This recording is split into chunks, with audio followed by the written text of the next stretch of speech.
Thank you. Roll call, please. Councilmember Bourbeau. Here. Councilmember Dares. Here. Mayor Pro Tem Funk. Here. Mayor Moreno. Here.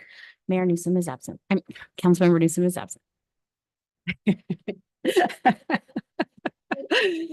You can't believe how many people mix us up. So, but it's the first time that you've done it. All right.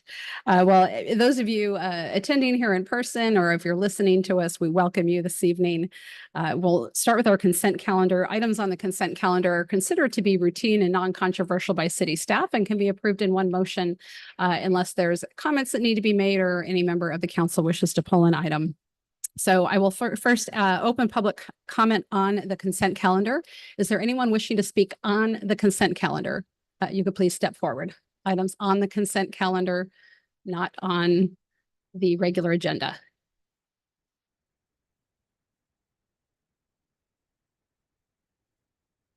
I'm not sure that it's on. We're on now. Okay, great. All right, good And we'll evening. put a 3-minute timer on for you. And if you state your name for the record, it would help us. Thank Of course, you. my name is Devin Haggy, and your consent calendar number 5 would be your objective design standards. Okay. And can I speak on behalf of that, or would you like me to wait for public Yes, comment? no, go right ahead. First of all, I want to thank you. I was out of country last week or 2 weeks ago. I sent in public comment regarding objective design standards of residential multifamily Could you come a development. little closer? Yep. There you go.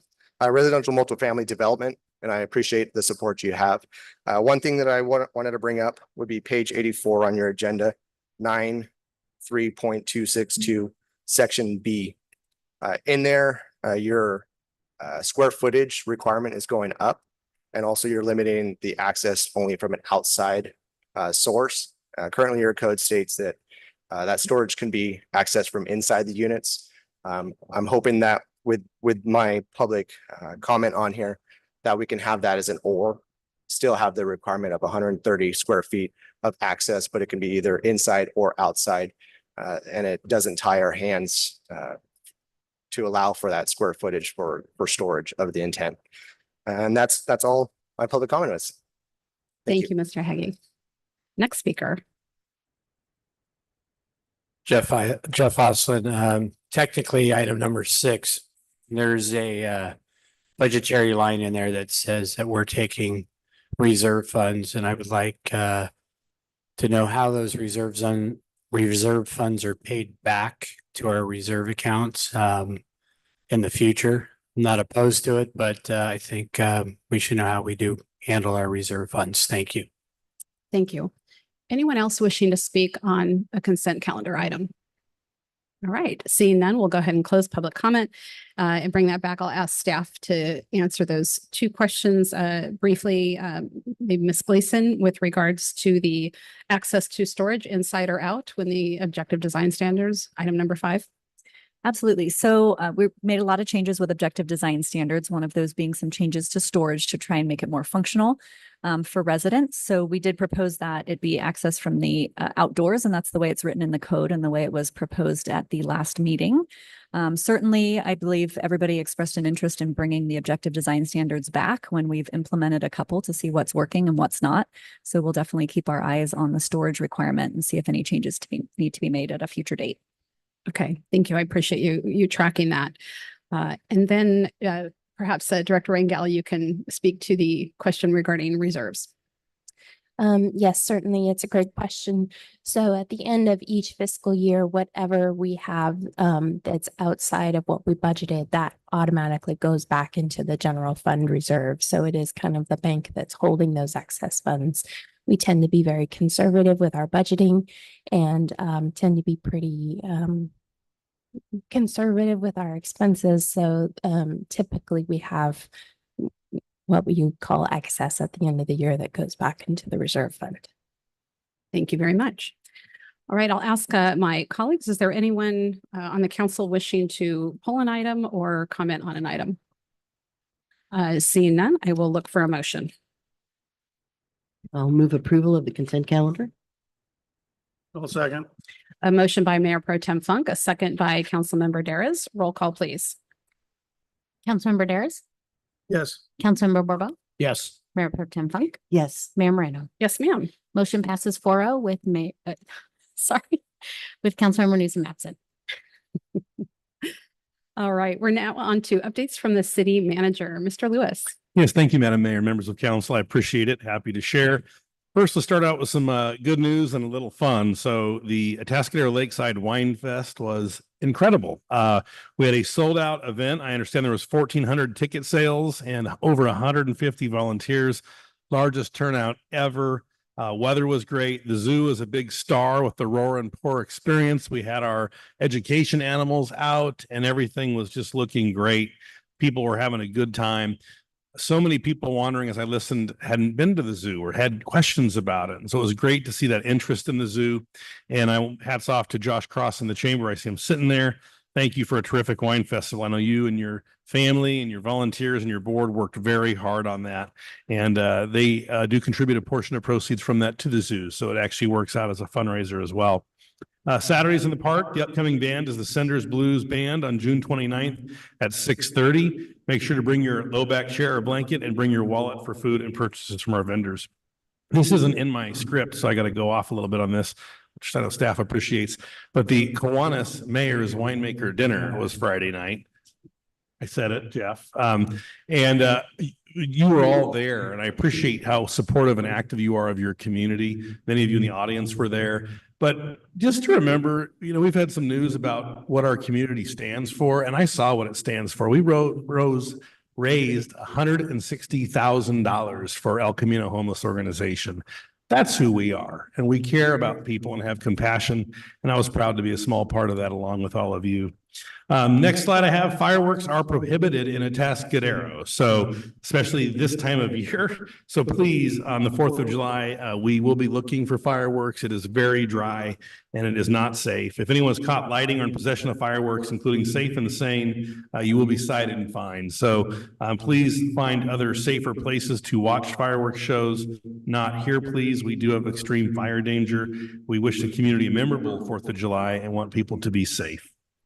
But what you can do on the 4th of July that is safe, the Atascadero 4th of July Music Festival will be free. It's here, free to attend at Lake Park from 4 to 8. And there's 2 great musical acts, the Bremen Town and Ragtop Band, plus food and drinks for purchase. And the paddle boat, Surrey bikes will be out. And I understand the fish will be biting good that day. So it's a good day to be out at the lake with your family. The event is presented by the Atascadero Printery Foundation and is a fundraiser for Colony Days. So do go out and enjoy the lake that afternoon. Let me give some road updates. So I wish to continue to pray for the community's patience and grace. These are improvements in our future. We're getting there. And we just need to look forward to how well we will circulate when these projects are done. To accelerate that, though, we want to be sensitive to construction schedules. And so we are trying when we have portions of the project that really are disruptive and need to be done quickly and in a consistent manner. Rarely will we authorize night work. And so on Wednesday, June 26th and the Thursday morning, June 27th, we have authorized night work at 9 p.m. on June 26th and to Thursday morning, June 27th. The work will be 8 hours to complete. If we didn't do it then, it would cause incredible disruptions to the intersection and to the freeway off-ramps. On Wednesday, June 26th, we'll be minimizing impacts to public vehicular traffic and the wastewater system. So we are doing the public improvements at that time with a new sewer access hole and a lateral connection. During construction, 1 lane of traffic in each direction will be maintained on El Camino with the center of the roadway closed to allow for construction. We will be having response, so traffic control supplied, and residents are asked to be respectful of construction workers. It is late. Same thing regarding El Camino and the safety and parking enhancement project. We recognize there was some work being done this week. There were some holes out there and a lot of dirt and a lot of gravel. And we're doing our best to mitigate that. Next Sunday, Monday, and Tuesday nights, a contractor will be working in the El Camino Real traffic way intersection. So again, these are nights. This intersection gets so impacted during the day. And so Sunday, Monday, Tuesday, we have authorized night work for that work to get it done. No work will be on the 4th or 5th of July. So we want to make sure that those will be holidays for people. You can find out what we're doing and where we are at atascadero.org/ECR project. And I do want to just share that we have staff out there walking it every day. I've walked it a couple times this week. Philip Engineering is our on-site construction manager. If you see something that's concerning to you, or you have a suggestion or a question, feel free to ask. We want to make sure people understand what's going on. If you have a suggestion for how perhaps we can control traffic in a way that you think might be more efficient, or wonder why we're controlling traffic a certain way, reach out to us. We want to make sure we're answering questions and getting all suggestions from the business community, motorists, et cetera. So we are working through this. It's not every year we tear up El Camino like this, so we appreciate people's patience and also input. That said, we are going to have Hot El Camino Cruise Night, and registration is now open. So make sure your tires and shocks are good on your classics.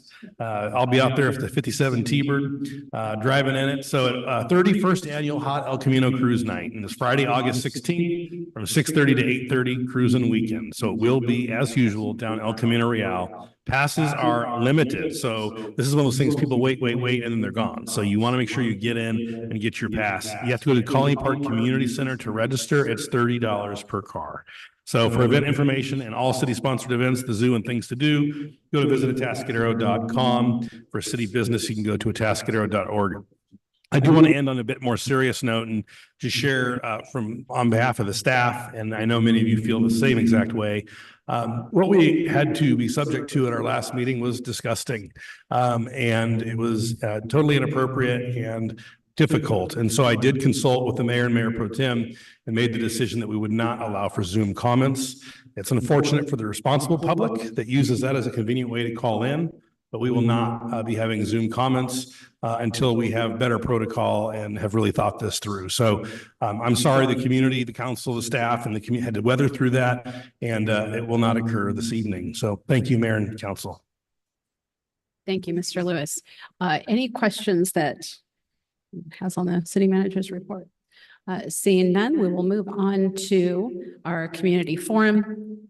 This is the portion of our meeting reserved for persons who are wishing to address the council on something that is not under our agenda, but over which we have jurisdiction. Speakers are limited to 3 minutes, and we open up community forum for a total of up to 30 minutes.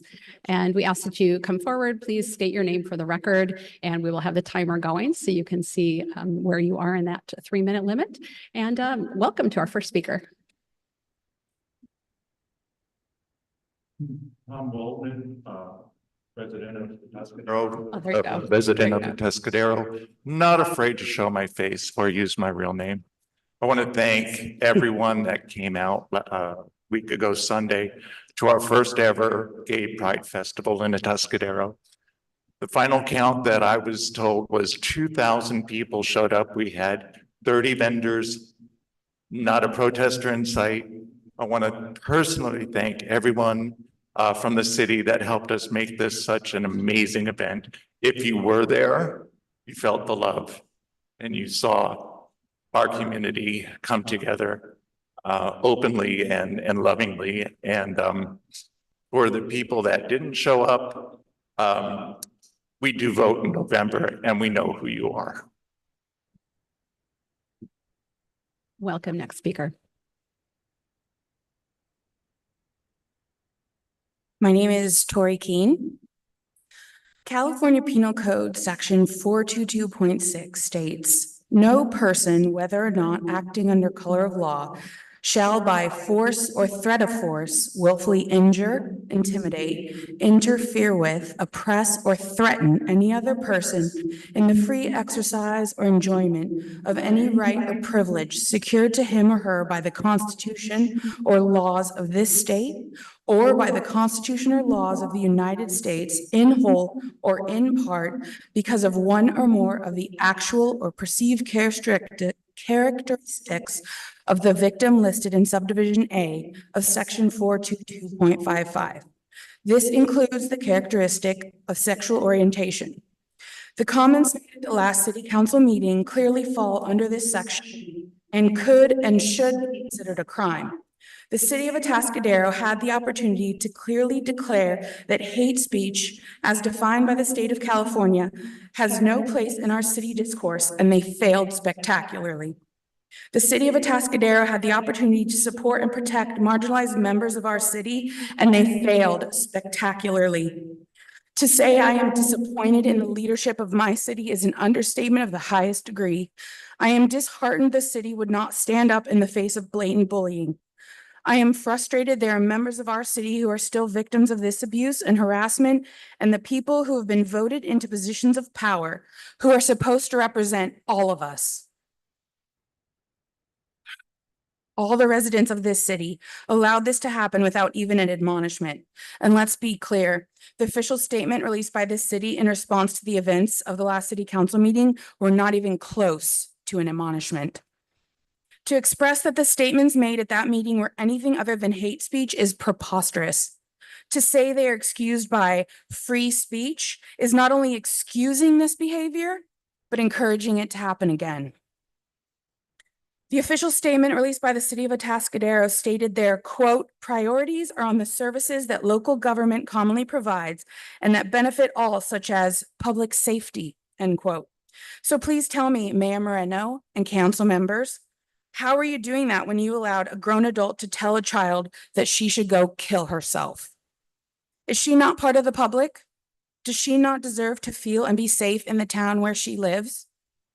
I implore this city to recognize their mistake and to have the fortitude and strength to acknowledge it and make up for it by recognizing June as Pride Month, issuing an apology to the members of the community who experienced the hatred spewed at the last city council meeting, and make it clear that we will not stand for this kind of speech in our city. And frankly, it's the very least you can do. Thank you. Thank you, Ms. Keene. Please, yes, waving is great. Thank you. Welcome to our next speaker. How's it going, guys? My name is Randy Carminetti, and I have way different topics to talk about. Got three things I wanted to chat about. Safety of people walking around the lake park. I live at the lake park now. I've lived there since January, and it seems that we could do better about the walk path and slowing vehicles down. I have two young boys. They walk with me all the time. I'm always very nervous of the speed of vehicles more towards the side of the pavilion than the other. So I think that's Marshawn than the other side, but the other side needs a lot of repairs. That's one. Two, between, I also walk up to ECR from the lake as well. And between about Santa Rosa School to the lake, it's kind of sketchy walking through, especially as cars are coming over that hill. And yeah, it's just, I see a lot of people also walking in the street right there because the walk path is horrible. So if we could do something about that, great. And last but not least, I just recently went to Highland Park, and I think this is out of your jurisdiction potentially. And if it is, we should change that because we could do so much better than the county does about that park. It's falling apart and it's horrible. That's it. Thank you. Thank you, sir. Next speaker, please. Good evening, Devin Haggy again. I just wanted to address one quick thing. The was it 101 northbound off ramp right next to the Chevron gas station there. It's all blocked off with fencing to keep homeless people out. The only thing I ask is if you guys require us to maintain our weeds, to cut our weeds down for fire hazard, if I can ask the city for the same thing, if we can maybe at least cut that grass in that section right there. Not only that, but you have homeless population right on the other side of the fence that will definitely like to catch that on fire. That's all. Thank you for your. Thank you, sir. Welcome, next speaker. Jeff Oslin, once again, a resident business owner of our great city of Atascadero. A few things.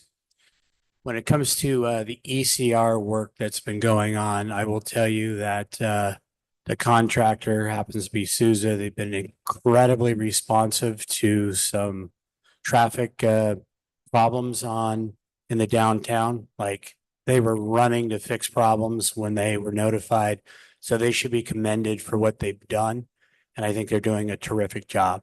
I think our city is doing a very good job in managing this project with some nighttime closures, which is a brilliant move. I would like clarification on July 4th weekend. Our city manager said no work the 4th and 5th. I'm assuming that's the entire weekend, 6th and 7th, which is probably a really good move based on that we might have some tourists in town and folks going to Lake Park for the 4th of July festivities that seem to go all weekend. As far as Del Rio goes, that's been pretty well flowing, and I'm glad we're doing the night work and we're not messing traffic up. I think we're doing a very good job managing these things, and as tough as it is, and sometimes it takes 15 minutes to get through that intersection, but that's because 101 was a mess. We still have done really, really well, and we should be commended for what we're doing. And when it's done, it's going to be pretty phenomenal on that side of town. Also regarding fiscal responsibility, the reason I asked the question on the other was because our city is extremely fiscal and has great spending and keeps things in check. We're one of the cities that actually does a really good job. We manage our funds well.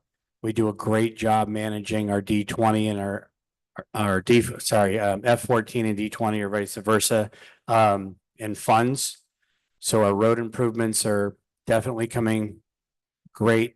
Our retention with our city staff has come a long way, and that includes police and fire, but also public works and those that work in City Hall as well.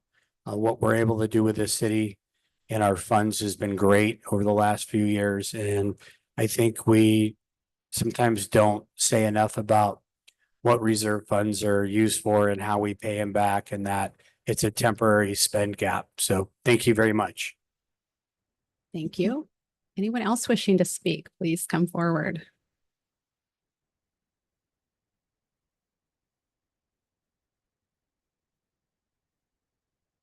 Yes, my name is David Ledger. I live in Redding, California, but I lived here like 60 years ago. And I've been down here for 3 weeks looking for a home, either here or in Paso Robles. First of all, I want to commend you for taking away that remote comments on the on different issues, because it can get out of hand. I know some city councils, they let people read somebody else's statement at a meeting. But anyway, I really commend you for doing that. Also, I figured there would be people here talking about the Salinas River and the mountain bikes there. And I'm a really strong environmentalist. So I'm kind of surprised that a parent would be openly encouraging his kids to trespass and, you know, harm the environment of the Salinas River.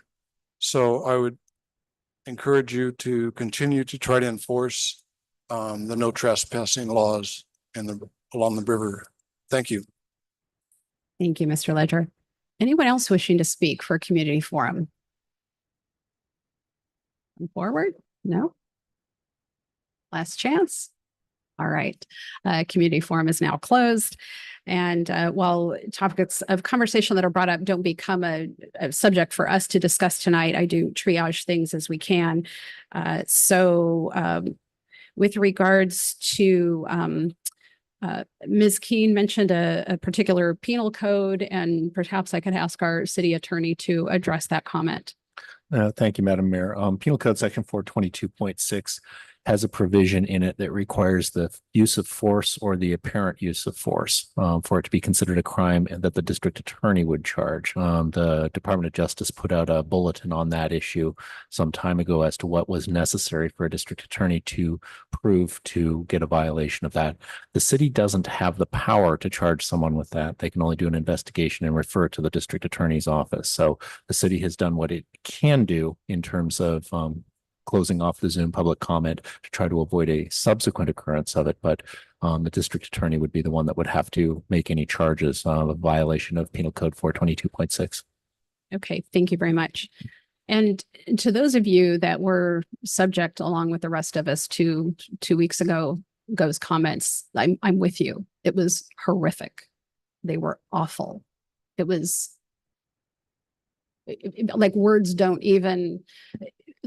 I don't know about you, but I have a hard time coming up with the words. It was disgusting. It was very hard, very painful for all of us, and I'm sure some more than others, to sit here and listen to that. And I was looking over every 10 to 15 seconds at my city attorney. Can we yet? Can we yet? And there are certain things that if we were a business, we could say, out of here, off. We get to determine who we serve or we don't serve, or who we listen to or we don't listen to. In government, We don't have that freedom. And in essence, most of the time that works really well. That's a good thing. We want to hear from everybody. Clearly, that's not what we want to hear. That's not what we're welcoming. That does not represent our community. We honestly, we don't even know who those people are. And I'll bet you they are not from our community. And they do not represent Atascadero and the kind of people that we are, the loving, respectful community that we are. So I am sorry that all of us had to sit through that. And as the city manager and the city attorney said, we are trying to navigate our way through this. How do you balance giving people access to meetings and not end up with something like that again? And many cities throughout the state of California are grappling with this and trying to figure it out. And we're doing the best we can, and we ask for your grace and patience. The next speaker was Randy, and I didn't catch Randy's last name, but I would ask our Public Works Director if you could get together with Randy and discuss some of those issues and maybe either answer some questions and see if there's some things that we could do. Yes, Highland Park is the county's. And Mr. Haggy, with regards to the 101 off ramp by Chevron, we actually do have a plan for that area. And so if we do need to cut some weeds, maybe we could. We've actually scheduled that work as part of our contract work. So we agree. We are not subject to not following our law. So we will get that done and scheduled, and it will be something amazing in the future. Yes, we have some good plans for that area. Let's see. Mr. Oslin wanted some clarification on the July 4th weekend. So I think with regards to the El Camino and what's going on and what would be streets open, could you let us know, Mr. DeBar? Be working over the weekend. So unless some emergency happens, they'll have that weekend off. So everything will be open and usable. Correct. Yep. Okay. They'll Okay. be That's free what we want flowing to on know. traffic way and, access to Entrada and all the other shopping areas. Okay, thank you. And then finally, Mr. Ledger, that is something we're working on, trying to bring together people of the horse community, the Beaver Brigade, motorcyclists, and figuring out how can everybody use this area respectfully, mindful of the environment and mindful of one another, in terms of us being able to, police or staff that and every single entrance and anybody using that area. We don't have capacity to do that. So we are working as the best we can to create those relationships and encourage folks to be using it responsibly. I believe we are doing the police are taking some action when need be, but maybe just a quick comment from our Mr. Wilshusen. So yes, the police department is responding to calls for service when we do receive them. We're making it a point to get as far down on the rivers as we can to make contact with any of the violators down there. Okay. And if anybody wants to be, has any questions about that, please reach out to the city manager's office and we can let you know specifically what we're doing. Okay. Thank you. And with that, I think I got everybody on community forum. I had a quick follow-on question to that. Regarding weekend work, notwithstanding July 4th holiday weekend, on most weekends, they will not be working, correct? Or will they be? That is correct. They typically work Monday through Friday. 7 a.m. they can start. There's a noise ordinance that goes out of effect at 7 a.m. So they won't start before 7 a.m. unless we allow them to do that. But there'll be some special, I don't see that happening on this project. And then Saturday and Sunday, they don't work those days. They'd have to pay their workers overtime and everything else. So and so in general, they're also going to be cutting off like 5, because I came down this afternoon, all tied up, came down here right now for the meeting. Yep. Clear as a bell. Yep, they're gone usually by 5. So unless there's a long day and they're having difficulty with something that they're trying to complete, so they can open up the roads, they typically work 7 to 5 Monday through Friday. Okay, thank you. Thank you. All right, we are moving on to our first public hearing of the night, which is the Dove Creek Mixed Use Project. I will first ask if there's any ex parte communications to disclose. I will say that all of us received approximately, I'm going to say 24-ish emails, both in favor of and not in favor of the project. And we'll be bringing up those issues as the night progresses. But I will ask outside of that, is there any additional ex parte? And I'll start with Mayor Pro Tem Funk. Yeah, two things. I ran into some Dove Creek residents at the wine festival, and we chatted about the current status of discussions between the homeowners association and the developers of the project. And I also had a conference call this morning with the developers of the project to follow up on some questions of items that had come up in public comment at the design review committee, and that we will bring into the record tonight. Thank you. Councilmember Borbo. No, just the emails, and there were times in the past, but it was mostly on the prior project proposal where I've had discussion with the residents. And Councilmember Darius. Just the emails, no ex parte otherwise. Okay. And for me, it was the emails, and I did have a conversation with one resident today briefly, but no added information that would be necessary to bring in. All right. So let's move on with our staff report, and I'll turn this over to our planning manager, Kelly Gleason, and our senior planner, Fowler. Welcome. Thank you so much, Mayor. and Nice to members. see a new face at our council meeting. Thank you so much. Exandria is actually going to give the presentation for this project. I think it's 2024, so I think this has been 20 years in the making, perhaps. So she'll go through the presentation and some details, and then we'll be happy to answer questions after. With that, I'll turn it over to Exandria. Well, thank you for waiting for me to arrive at the city as an employee to bring forth this item. So tonight we have the Dove Creek Mixed Use Project. It is located at 11600 through 11700 El Camino Real, and the project number is DEV 23-0079.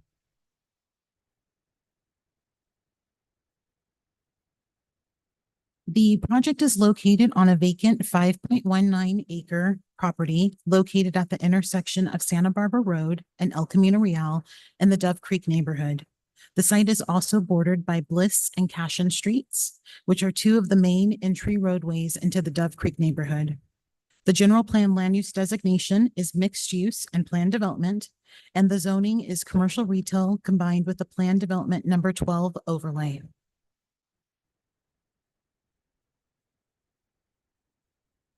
The project consists of 14,840 square feet of commercial tenant space, 20 short-term rental hotel units, and 71 residential units with a mix of 1 and 2 bedrooms. The majority of the commercial tenant space is within a single-story building with the mezzanine adjacent to El Camino Real. There is also a small single-story building proposed for a coffee shop tenant located near the center of the site next to the larger commercial building. The 20 hotel units all have kitchens and are located in a 3-story building in the center of the site.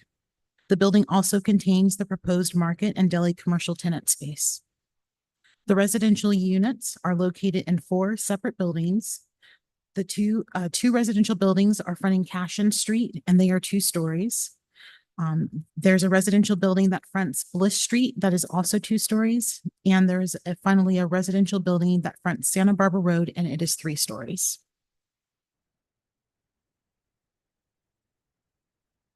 The applicant has requested the following land use entitlements: a zoning text amendment to plan development number 12 overlay zone to update the allowable land uses for the project site, a conditional use permit to amend the existing Dove Creek Master Plan of Development to allow for the proposed mix of residential and commercial uses, specifically to allow residential units on the ground floor, hotel units with kitchens, and to modify the parking requirement as a result of the shared parking allowance. And lastly, a vesting tentative tract map to subdivide the property into 7 lots for the future further subdivision of the property into residential and commercial condominiums.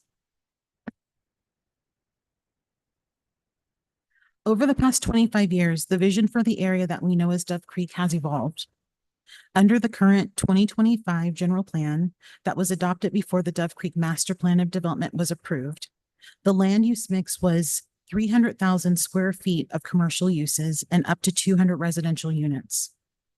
The large amount of commercial square footage was intended to accommodate a regional shopping center for the North County with a Costco and Trader Joe's as the major anticipated tenants.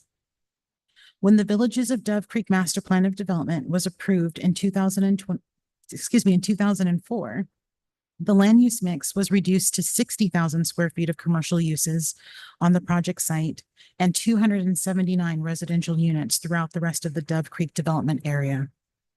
The allowable residential units increased because the project received a density bonus and committed to developing 20 very low income units. This slide shows the existing development entitlement for the project site, which allows up to 60,000 square feet of commercial uses to be constructed with building permits only. In 2008, there was an amendment to allow the site to be developed with a 19,000 square foot Tractor Supply store, as well as 20,000 square feet of outdoor sales area and up to 20,000 square feet of other commercial uses. To date, only the residential portion of the project area has been developed. When the vacant commercial property changed owners in 2019, the proposal was submitted to the city for a land use mix that included 37,000 square feet of commercial, a 100-room hotel, and 80 residential units above a parking garage. The proposal was reviewed by the DRC and the community. The applicant used the feedback received from that 2019 proposal to develop the proposal that is being presented to council for consideration this evening. The commercial component that is being proposed with this project is 5% of what was the general plan's originally planned commercial area for the site, and 25% of what was previously approved in 2004 and with the amendment in 2008.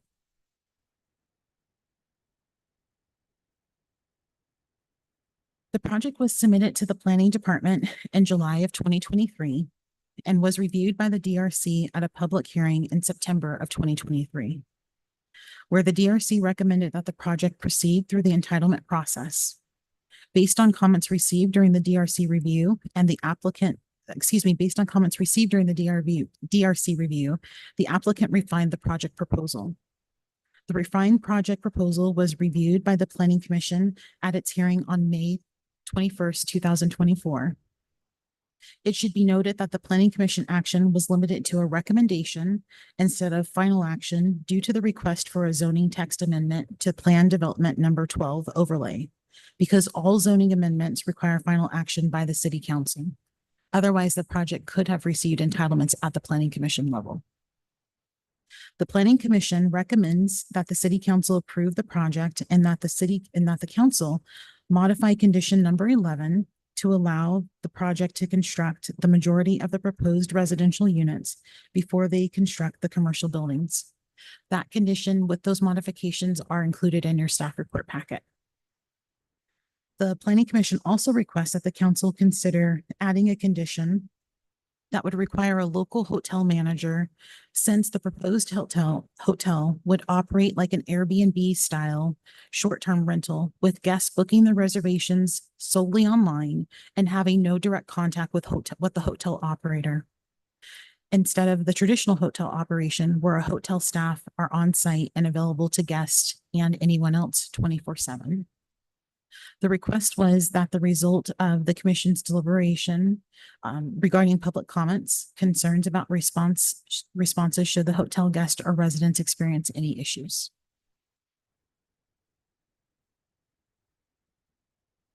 The staff report analysis goes into detail regarding multiple discussion topics, but this presentation will focus on the list of key discussion topics shown on the slide, which are site design, residential amenity spaces, landscape design, architectural design, signage, gateways, hotel use, Plan Development Number 12 overlay zone text amendment, the subdivision request, affordable housing, and fiscal impact. The Dove Creek development was designed to restrict the number of access roads along Santa Barbara Road and El Camino Real due to traffic conflicts with existing adjacent intersections and topographic constraints when it was originally approved back in 2004. Access to the project site was from 3 driveways, one on Bliss and 2 off Cashin Street. All access rights were granted as part of the original track map for the Dove Creek development. As proposed, the project eliminates the second driveway off Casson Street and maintains the one driveway at each street to focus vehicular traffic onto the site and to provide additional landscape area as shown in the large double-sided arrows. The internal circulation includes a looped access drive, allowing for parking adjacent to all site uses, and that is shown in the arrows and dashes. The required parking calculation based on the proposed mix of uses is 160 spaces. The applicant is proposing to provide 178 parking spaces on site. As conditioned, all parking spaces will be shared between the uses, except for the tandem spaces near the Santa Barbara Road, shown in the purple oval at the bottom of your screen. The residential garages with the 3-story residential building, which are shown in the blue oval towards the bottom of your screen, and the short-term pickup spaces for commercial uses. Pedestrian connections as shown by the green arrows are from the existing Dove Creek neighborhood into this onto the site and are provided via a main Paseo entrance aligned with the roundabout at the intersection of Bliss and Cashin Streets, adjacent to the main vehicular entrances, and a mid-block pathway roughly aligned with Salvia Lane at Cashin Street. A pedestrian connection is also shown in by the yellow arrows. And those are located on El Camino Real and Santa Barbara Road, where the project sits at grade with the adjacent existing sidewalks.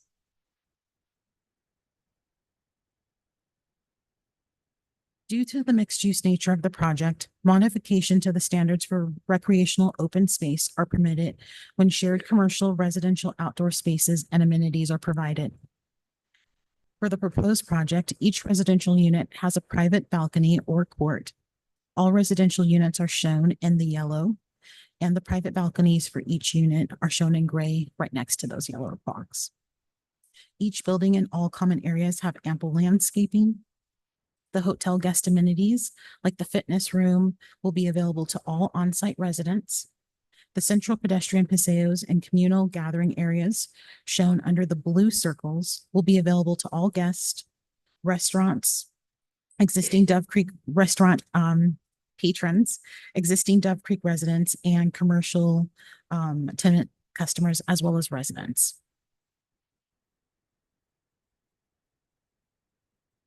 The applicant is proposing an extensive landscape plan that utilizes landscape setbacks ranging in size from 13 feet to 46 feet as buffers and transition spaces between the proposed residential development and the existing Dove Creek residents along Bliss and Cashin Streets.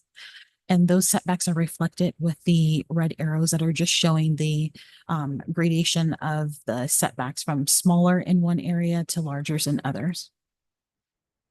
The landscapes areas incorporate layered planting that include a mix of trees, shrubs, grasses, perennials, and ground cover. The proposed hardscape includes a pedestrian bridge near the roundabout, walkways throughout the project site, and a plaza with enhanced surfaces such as pavers and concrete treatments. The proposed amenities that will be accessible to project residents, hotel guests, commercial patrons, and the community are seat walls, fire pits for gatherings, climbing elements for children, and communal table areas.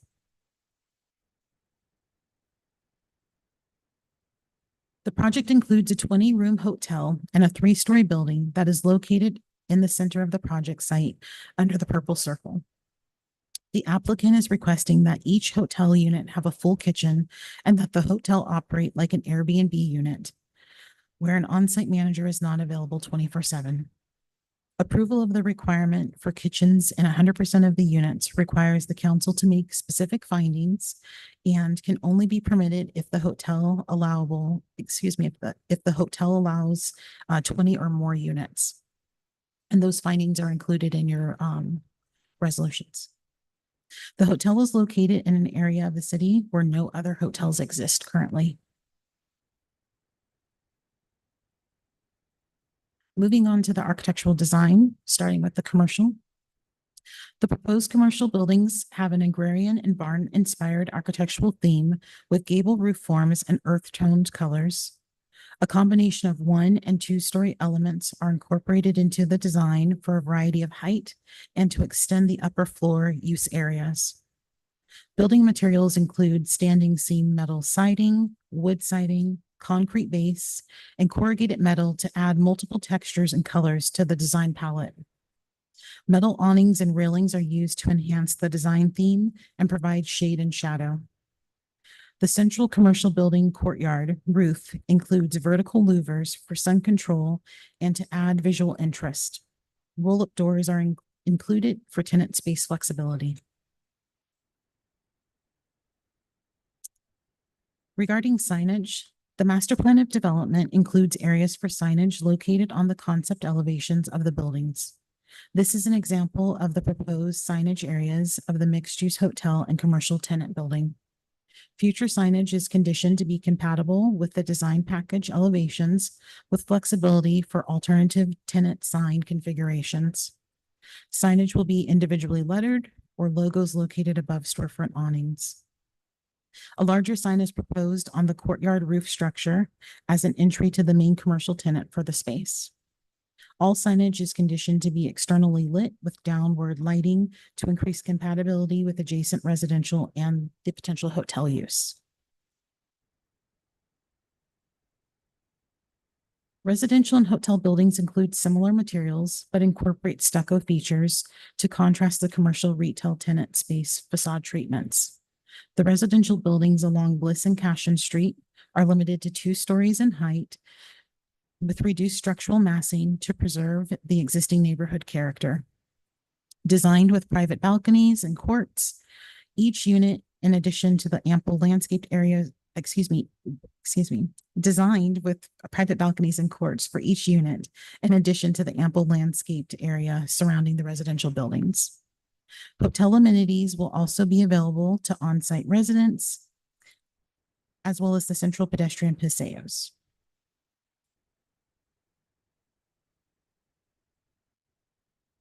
Now moving on to the gateway feature that's proposed. The corner of Santa Barbara Road and El Camino Real mark the southern entrance to the city. A gateway monument made of corten steel panels resembling the hills of Atascadero is proposed by the applicant. The main panel includes the city logo and the words City of Atascadero as a gateway feature. An internally illuminated tower element with the words Dove Creek is also proposed as a placemaking project sign. The proposed low-level uplighting proposed low-level uplighting will be used to highlight the panels and the city name logo as consistent with the city's lighting standards. Landscaping is used to accent the feature and to screen the parking area behind it. Now moving on to the plan development number 12 amendment proposal. The current PD number 12 list allowable uses includes many of the uses that are outdated or no longer defined in the municipal code. The proposed amendment combines existing allowable uses and new uses that are allowable or conditionally allowable. All of the new uses are highlighted. The list also identifies the 3 uses that require a conditional use permit, such as multifamily dwellings. The proposed list use ensures compatibility and consistency with the current municipal code definitions. The curated list of uses are compatible with the existing residential neighborhood and achieve general plan goals for the city's southern gateway.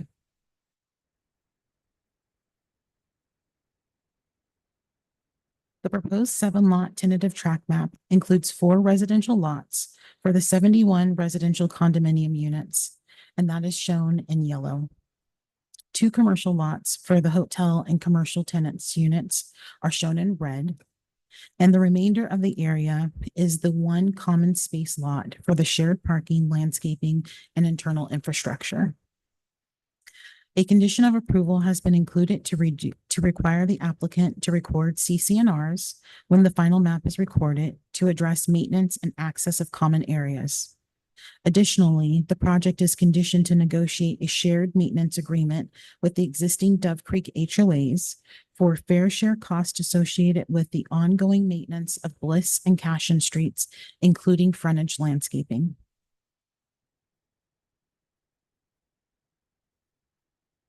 The project site is identified as part of the housing site inventory and the housing element. Being part of the inventory assumes residential development of at least 50 units for the specific site.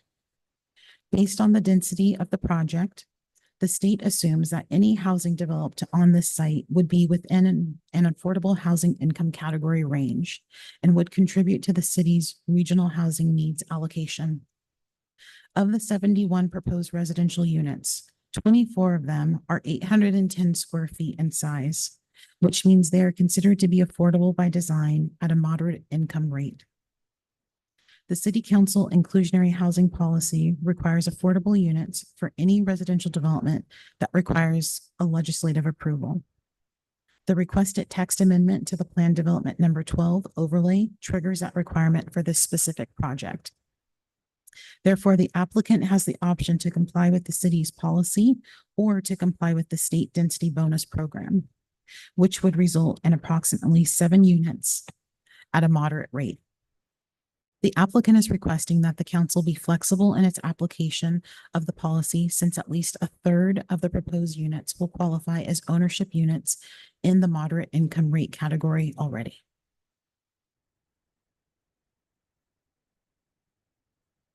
The project is expected to generate revenue from the collection of transit occupancy tax from the hotel units and sales tax from the retail commercial uses. The residential uses will be annexed as conditioned into the existing community facilities district to offset the cost of services associated with those new residential uses.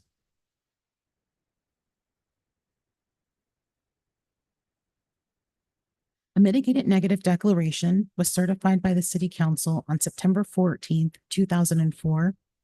That mitigated negative declaration evaluated the entire Dove Creek Master Plan and specifically analyzed the potential impacts of commercial development on the project site that included up to 60,000 square feet of future commercial retail space, including a 26,500 square foot anchor tenant. While the residential villages identified in the analyzed project have been built and occupied as planned, the commercial center was pre-graded but never developed and is now the location of the proposed mixed-use project. A supplemental comparative analysis has been provided to evaluate whether the project would result in a greater impact to resources than was previously identified in the mitigated negative declaration. Those supplemental documents were a trip generation comparison that was prepared to estimate vehicle trips under the proposed project versus the original commercial center.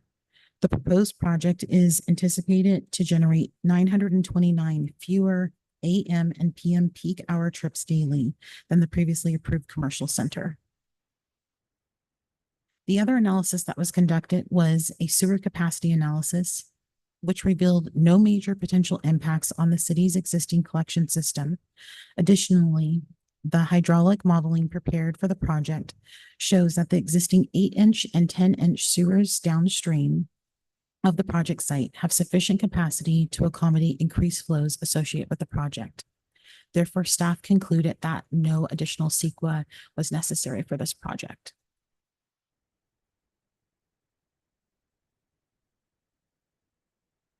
To conclude the summary of the staff report analysis, the mixed-use project provides the city with a key opportunity for placemaking at the south entrance of the city on the property that has remained undeveloped for over 20 years. The proposed mixed use of commercial uses will provide goods and services to the surrounding residential neighborhood as well as tourists. The proposed residential uses will help the city achieve its housing production goals. Some highlights of the project are the pedestrian-oriented design, tourist-serving accommodations, and significant setbacks between the existing and proposed residential uses that create buffers from the hotel and retail uses and the existing Dove Creek neighborhood. The requested approval action associated with the project are amendment to the Plan Development Number 12 zone text, a conditional use permit amending the master plan of development, parking modification for the shared parking required space reduction, allowance of 100% of the short-term hotel units to have full kitchens inside, a vesting tentative track map creating 7 lots with airspace condominiums, and a consistency determination with the previously certified mitigated negative declaration.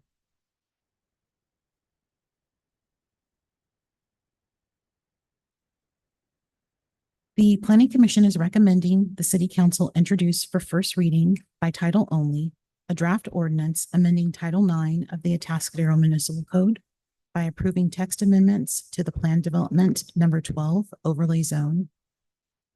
We would also like to add that the recommendation should include correcting a typographical error on the agenda page 201, which is attachment 1A, Exhibit A.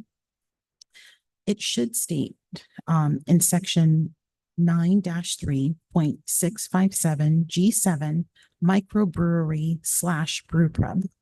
Inadvertently, microbrewery was deleted from that and it wasn't meant to be.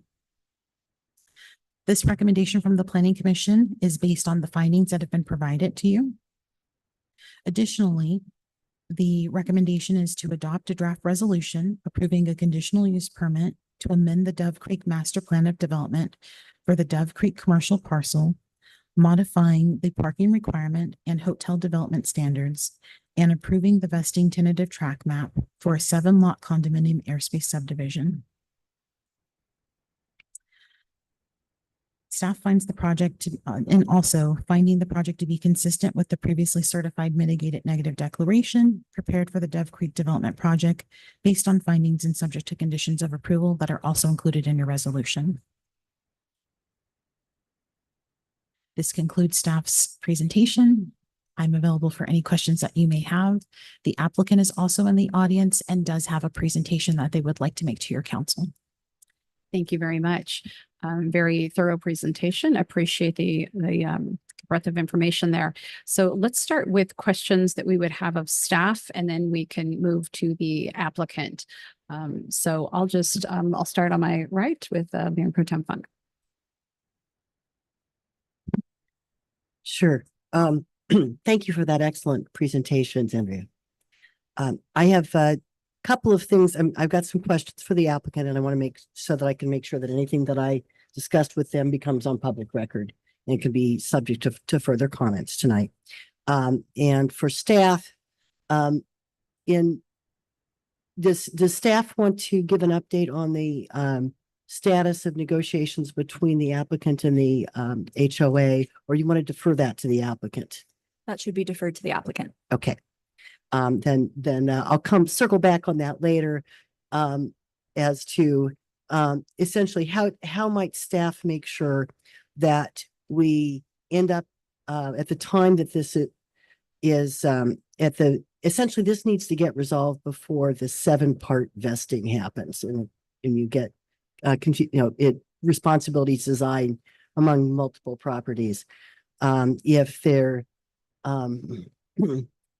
how can staff ensure that we have a balanced situation where the HOA can't hold the project hostage with unreasonable demands and the developer can't leave the HOA powerless by not negotiating in good faith? Sure. So we've included a condition on the project that does require good faith negotiation with the association or associations, whatever entity is in charge of those streets and street maintenance, for negotiation for a fair share agreement. A good faith effort sounds a little loosey-goosey, but it is more of a legal term than you think, and staff will be monitoring those negotiations. We won't necessarily be sitting in them, but we will be making sure that they happen and that both sides are coming to the table and being reasonable with their proposals. As with any agreements, we do require that those agreements be recorded concurrently with or prior to recordation of the map. So before that parcel is subdivided into the 7 lots and any airspace condominiums, that agreement would need to be in place and recorded with the city and with the county for maintenance. we certainly can add that language to the condition. It is staff's practice that all agreements be recorded prior to recordation or be agreed to prior to recordation of the final map. And we can add that language to the condition if the council desires. I'm going to add a little bit too, if I may, Mayor Pro Tem. I know this issue is important to the council, that we look out for our residents and the impacts to their community. So good faith clearly means that real proposals for assisting on Bliss and Cashin and providing resources to the HOA to cover impacts have been put on the table. So it is our expectation in this condition that the developer will meaningfully make an offer to assist in mitigation to those streets. And so if that doesn't happen, the final map won't record. And so I think we've really tried to strike a balance. We understand there's conversations occurring, but I want to make it, so many of you have asked me about this. And so it is my expectation that the parties will work together and there will be financial assistance from this development to the HOA to mitigate impacts. Thank you. And that is one of the things that I followed up with the developer on from the design review committee discussions. Okay. Let me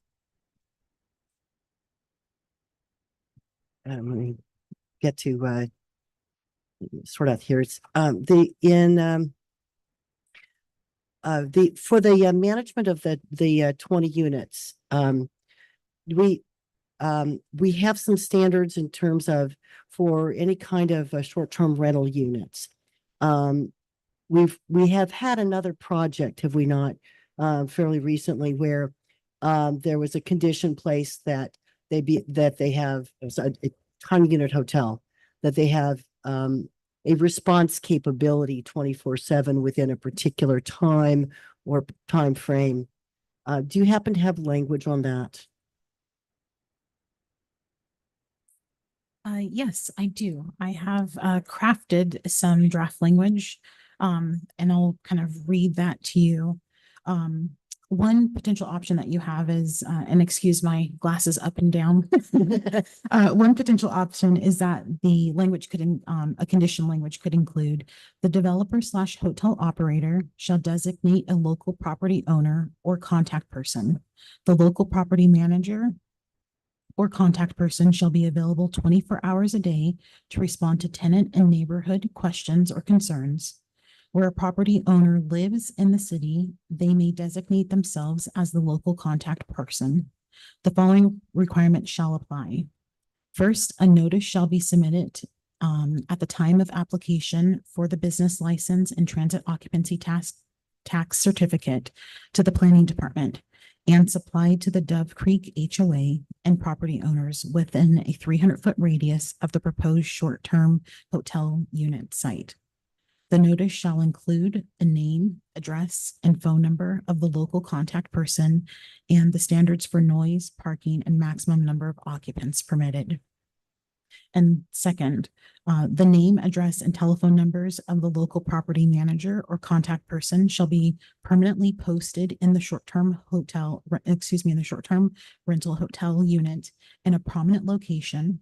Any change in the local contact person's address or telephone number shall be promptly furnished to the agencies and the neighboring property owners. Thank you. Okay, so that gives us an option to consider. One of the questions was been if we understand the 20 units of short-term rental that are part of the project. Under current city, we've had discussions as a council about considering some limitations on short-term rentals to manage impacts on neighborhoods. Do our current council, our current ordinances prohibit the other 71 condo units from individually making themselves into Airbnb units? Yeah, current council policy does not prohibit that. So I know on specific projects, if that is a concern, a condition can be added that does prohibit the use of the long-term residential units for short-term rentals. Yeah, and didn't we do something like that on Barrel Creek? We did include that on Barrel Creek, yes. Okay, we'll come back. Yeah. Oh, yeah. Owner occupied could still do it. So somebody could rent it out when they're on vacation or whatever, but as long as they owner occupied. I believe what we allowed on Barrel Creek was more like a homestay. So you could rent a room out in your house, but you couldn't rent the entire unit out. which is generally how that language is separated in other jurisdictions. Or I think if they added an ADU, then they could rent the ADU, but the owner had to live on the property. They couldn't just move and use it as a vacation rental. Yeah, I can pull that language up and we can discuss it after. Yeah, that'd be helpful to see that language later on in case that becomes something that, it certainly is something that's been, mentioned in communications, with us. Okay, thank you very much.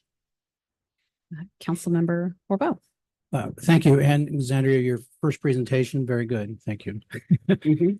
Great to hear from you. Couple of questions. I think you touched on some of these, but I want to make sure I understood correctly.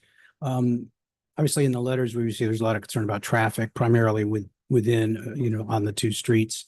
But I'm curious about regarding the Santa Barbara overpass level of service. This might be a public works question. In terms of the studies that have been done either previously on some of the larger proposed projects or this, how impacted is Santa Barbara? Santa Barbara is probably one of our least impacted overpass or interchanges, probably less so than San Ramon.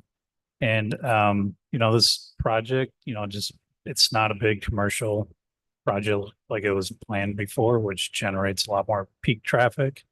So this will be spread over more time. So I don't expect this to have any real big impact on the interchange. So along those lines, you mentioned a number, and I forget the precise number, but that this is a certain number of trips less than originally projected with the much larger previous commercial. I mean, the one a long time ago. But that in the most recent proposal, is this also less than what was put forward in the most recent proposal a few years ago? Yes, so this proposal right now is estimated to be 929 fewer trips than what was approved for the entire subdivision for this commercial site when it was the 60,000 square feet. In 2019, there was a proposal that came forth that included 100 hotel units, 37,000 square feet of commercial. So just the nature of the numbers, that project was bigger and had more trips generated by it than what is being proposed right now. And generally speaking, generally speaking, commercial activities generate more vehicle trips than residences. They generally can generate more vehicle trips throughout a specific daytime. So a lot of residents have peak during the morning or afternoon. Sure. But with businesses, because they're operating through several hours during the day, they constantly have customers coming and going from those places. Right. And do we know in terms of the prospective businesses, obviously we don't know precisely what kind of businesses would go in here. There's a list of what's allowable, but do we have any idea of an estimated employee count? Because you have obviously residents who are coming and going and parking. You have customers who are coming and going and parking. Do we have any idea how many employees might be at this, the overall of the commercial activities here? At this time, staff doesn't have an estimate of the number of employees. When you have a chance to talk to the applicant, they may be able to provide you with some more information about any potential tenants that they've been discussing, potentially coming here, which might give us some more insight into the number of employees associated with those businesses. The uses themselves and the square footages are fairly small. So the market use is, 5,000 square feet. The restaurant use is smaller. There's a small coffee shop that's under 1,000 square feet. So we're not anticipating that there would be a lot of employees associated with those particular uses just by the size and nature of the spaces. Most of the size is going to be used for patrons and less so employees. Okay, thank you. And then on cash, and you're saying the original proposal and conditions written in after 2004 allowed for 2 entrances or exits on cash. That is correct. It had 2 driveway entrances on Cashin. And so this proposal, lowers that to 1. Correct. Which, I could see, maybe people thinking that's a good thing. On the other hand, it's funneling more traffic through a single point. What is the advantage of that? And then there's a curve on Cashin there. Is there, and maybe this again, maybe more of a public works traffic engineering question, but what consideration, if any, have been given to, addressing, blind curves, there in terms of people coming in and out of the parking lot on a curve? I'll let our public works director address the blind curb one, if you want to do that first, and then I'll go back to the driveway. Sure. That blind curve, there's a lot of sightline issues that going to intersections and, approaching roads or any intersection at all. But that curve isn't that severe. I know the initial or the original previously approved project. I think I saw it coming into the roundabout, that third entrance, and that is not ideal at all. But as far as on Cashin, I don't really see an issue with a lot of the sightlines there. Okay. There is room there that you could potentially, put a little left turn lane or something like that in, if needed. I do notice that when that approach to El Camino, it just has a couple of stop legends and it doesn't really have, the HOA when they redid the roads or resurfaced them or microsurfaced a few years ago may not have put those lane markers back. So, I mean, that might be something that might be good for this project to condition them to do that. But it's not something of great concern to you, it sounds like. Okay. No, Great. not with the speeds. That would be Okay. Thank you. expected on Cashin. Okay. And regarding the hotel, obviously, as you mentioned previously, there was a much larger hotel facility proposed, and this would be no manager resident, and the Mayor Pro Tem addressed that question. You answered it.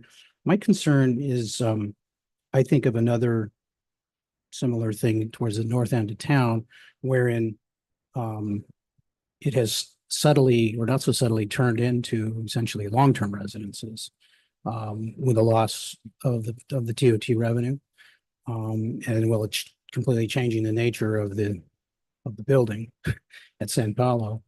And my concern is, I assume there would be some substantial deed restrictions on the hotel building, that cannot be turned into long-term apartments. Yeah, that's correct. Our deed notifications and restrictions have become a lot more sophisticated since the San Paulo Inn was approved and moved forward. And so we do intend, and it is conditioned that we record those restrictions on this property for that type of use. Okay. And then to be clear, I mean, we're requiring the the good faith negotiations, but if I understand correctly from page 184 of the report, the original approval is going all the way back to 2004, which allowed the change of Dove Creek from being a completely commercial parcel of 63 acres to a neighborhood with this remaining 5-acre parcel being commercial. That as part of that the commercial parcel was excluded from maintenance responsibilities.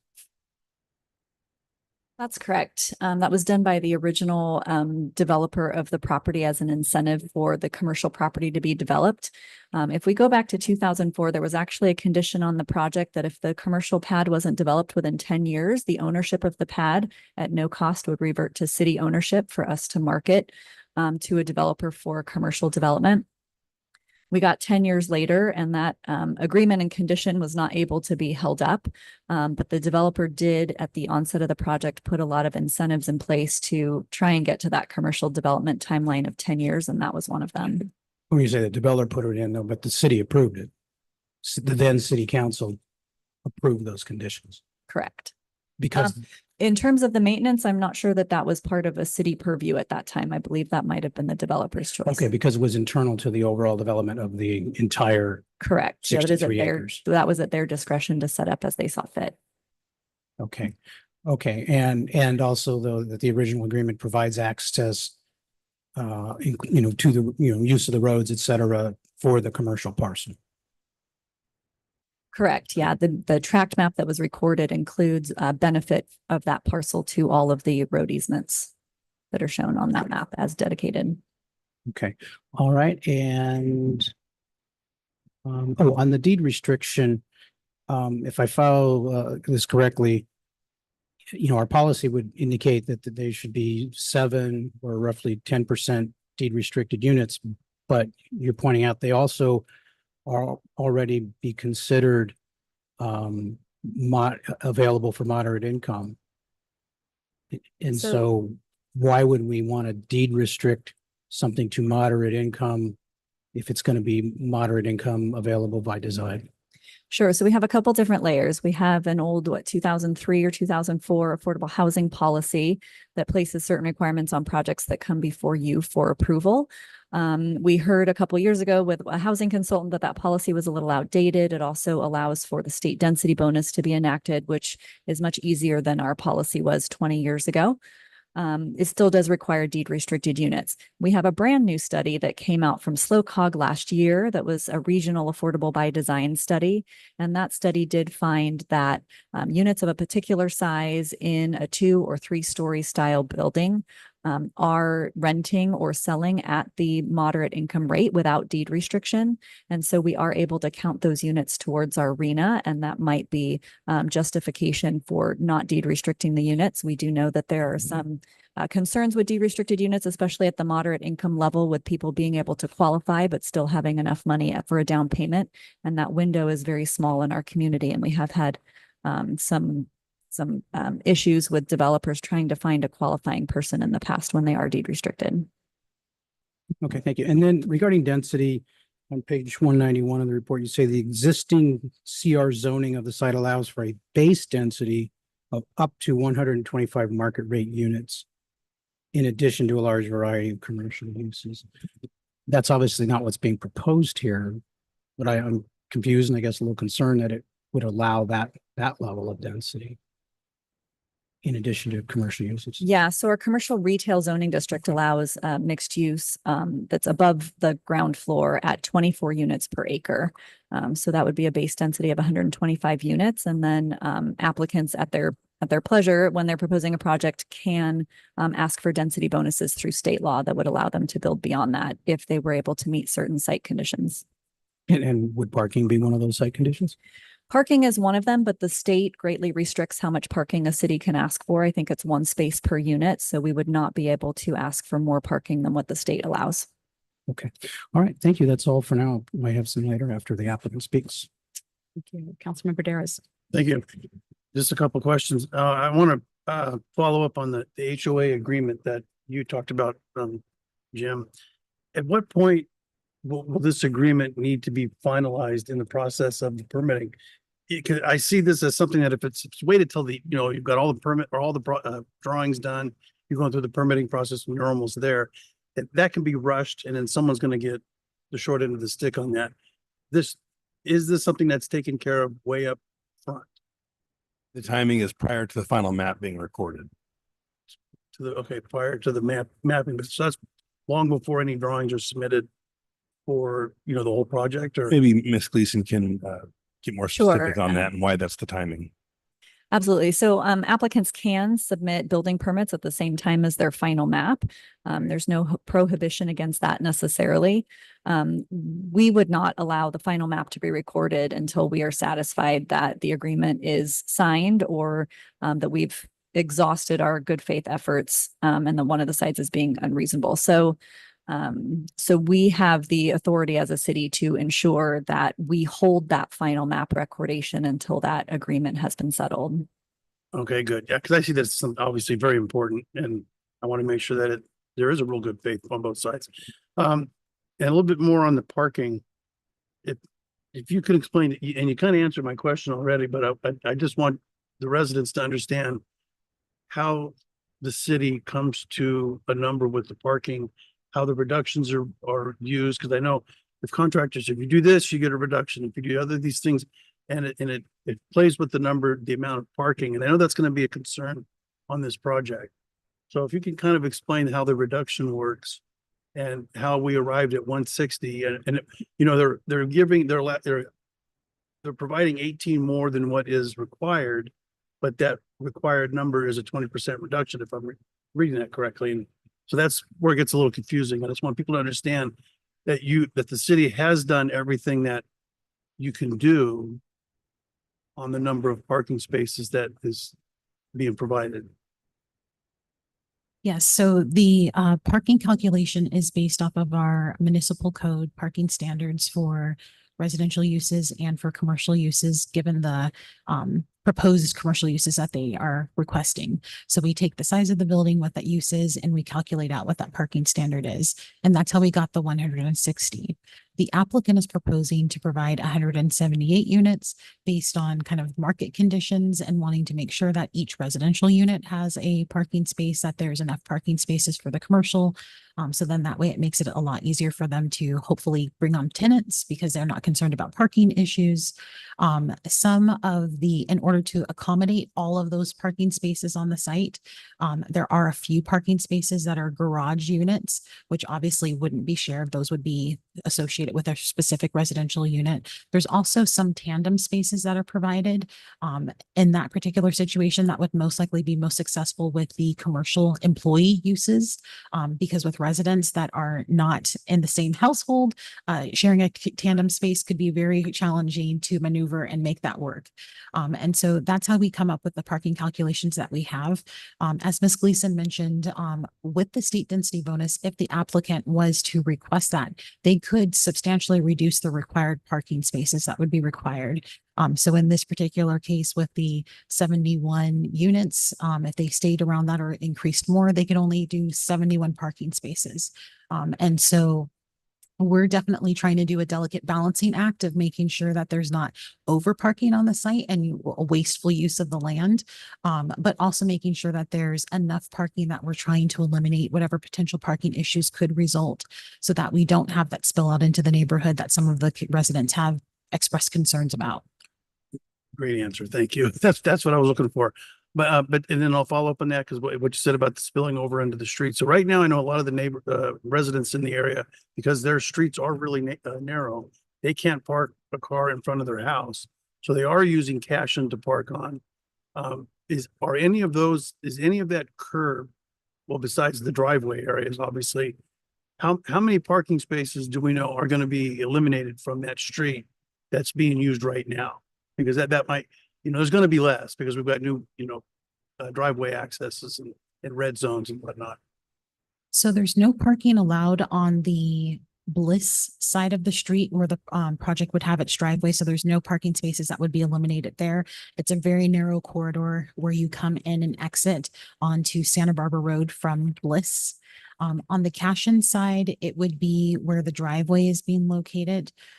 So I would roughly say maybe 3 spaces would be probably eliminated with that driveway width there, at most.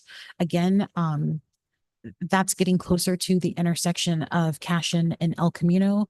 I don't know how many cars are actually parking in that location right now anyways, but that would be the potential impact.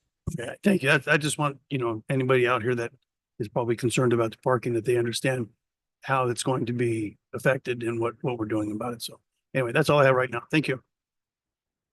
Thank you. Keeping on that theme of parking, I believe there are some garages. So some of the 71 units have a garage. Is that correct? That is correct. Okay. Now I didn't see any sort of condition in terms of requiring that those be used for cars. Do we have that? I would have to go back and take a look if we have that in there. I don't believe that we have included a condition for that. We certainly can include one as part of the motion. Have we done that in other projects? Yes, it's generally a condition on planned developments, as we have seen garages be used more and more for storage in projects. Yeah. So, some of the comments, as Councilmember Dara's mentioned, are about, parking and saying that the site, some of the residents feel that it's already impacted. When the 279 units were approved and developed, was there some sort of a parking reduction? Do they have insufficient parking, or did they meet the code requirement? How did that come about? Sure. So as a planned development, they were able to look at our standards a little differently. But all of the units did provide at least 2 parking spaces on site. Some of the units, especially the more single family houses on the other side of the creek, do include driveway parking, as do a couple of the units on the other side. The townhomes, I'm not sure if they have 2-car garages or 1-car garages, but they did meet all of our standards at the time. I believe in their HOA documents, they are also required to maintain their garages for vehicles and not for storage. I know the city doesn't necessarily enforce CCNRs, but the homeowners association would have that authority. Okay. So that could be an issue. We don't know, but if that's something that residents notice, they would bring up with their HOA and Correct. see if Yes. there's a way to, encourage or enforce or however they would want to do that. Okay. Correct. With regards to one of the questions, one of the emails that we received is someone said, that they had moved to South Atascadero in 2006. And so, the traffic and everything that we looked at was in 2004. And since then, there have been many developments. So, Las Lomas, the homes on Vio Camino and Halcon and others, numerous projects. So, here we are 20 years later.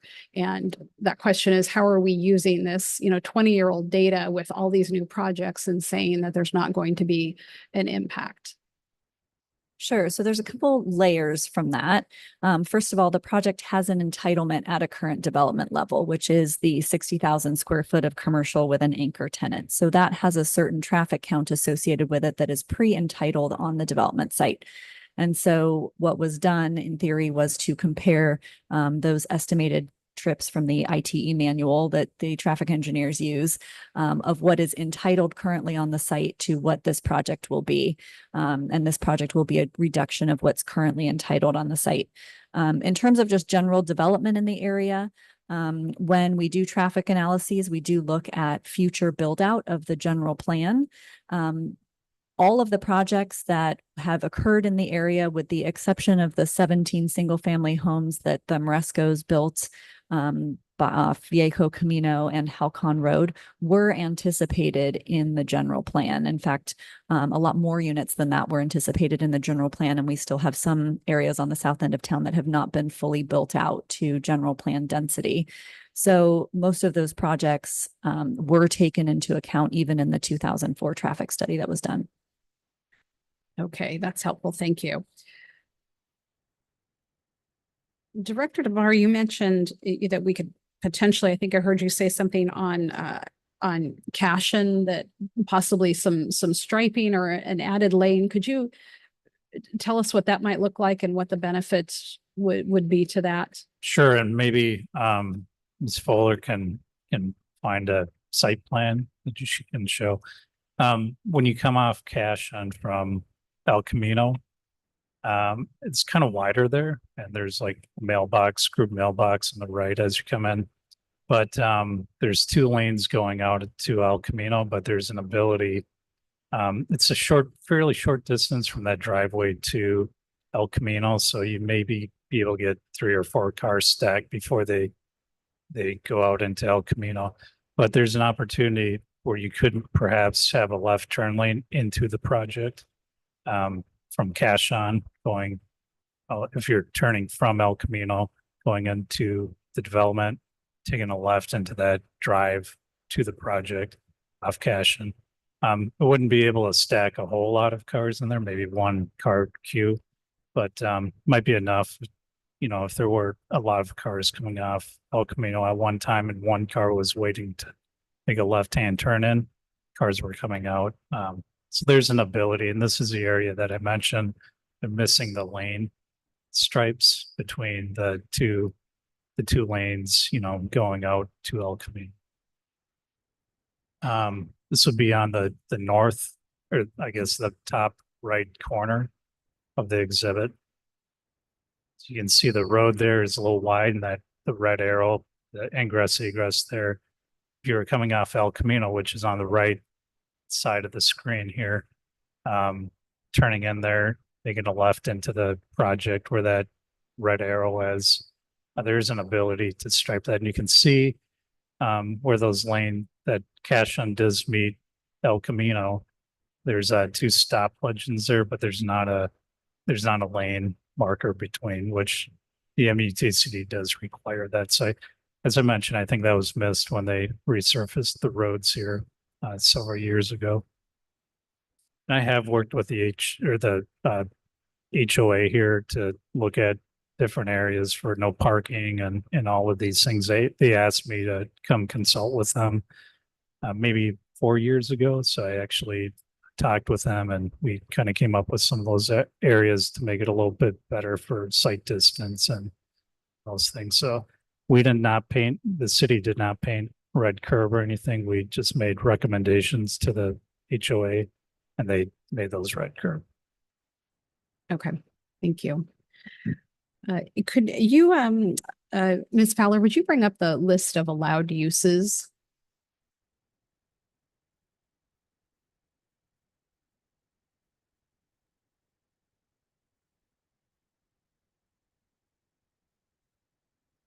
Thank you. So I think as we're looking at this, part of the, the idea of this is how do you create an area that is, for the neighborhood to use and would be, largely I think the business activity would be driven by the local neighborhood, either walking there or possibly, I'm sure people from Las Lomas and immediate surrounding area, but very much a local type place. So there's some things here that just seem maybe out of character for that. For example, financial services, not that, people don't need financial services in their local, local area, but it just seems like we want that sort of resident serving, kind of that nice activity, people coming together, having fun, families, and something like, say, financial services or business and vocational schools. Well, they don't create a problem for the area. I don't know that they're really accomplishing what, the city or even the residents would want. Is that just kind of they've standard been there, but that's something that we could take a look at and see what the feedback is from the applicant and the public? Yeah, those uses are currently listed in the plan development overlay zone. And so because we're touching that with an ordinance this evening, you do have purview to hone and refine that list to greater detail. Okay. Yeah, I would love to hear, especially when we get to public comment, if there's any particular, comments on that and also from the applicant. If you're dying to keep in financial services for some reason, you can let us know. But I think there's a few things in there that I would really question as to if that's what we're trying to create. Okay, let's see. I think for right now, I'm good. So why don't we do this? Let's bring up the applicant if you would like to do your presentation and we could ask questions.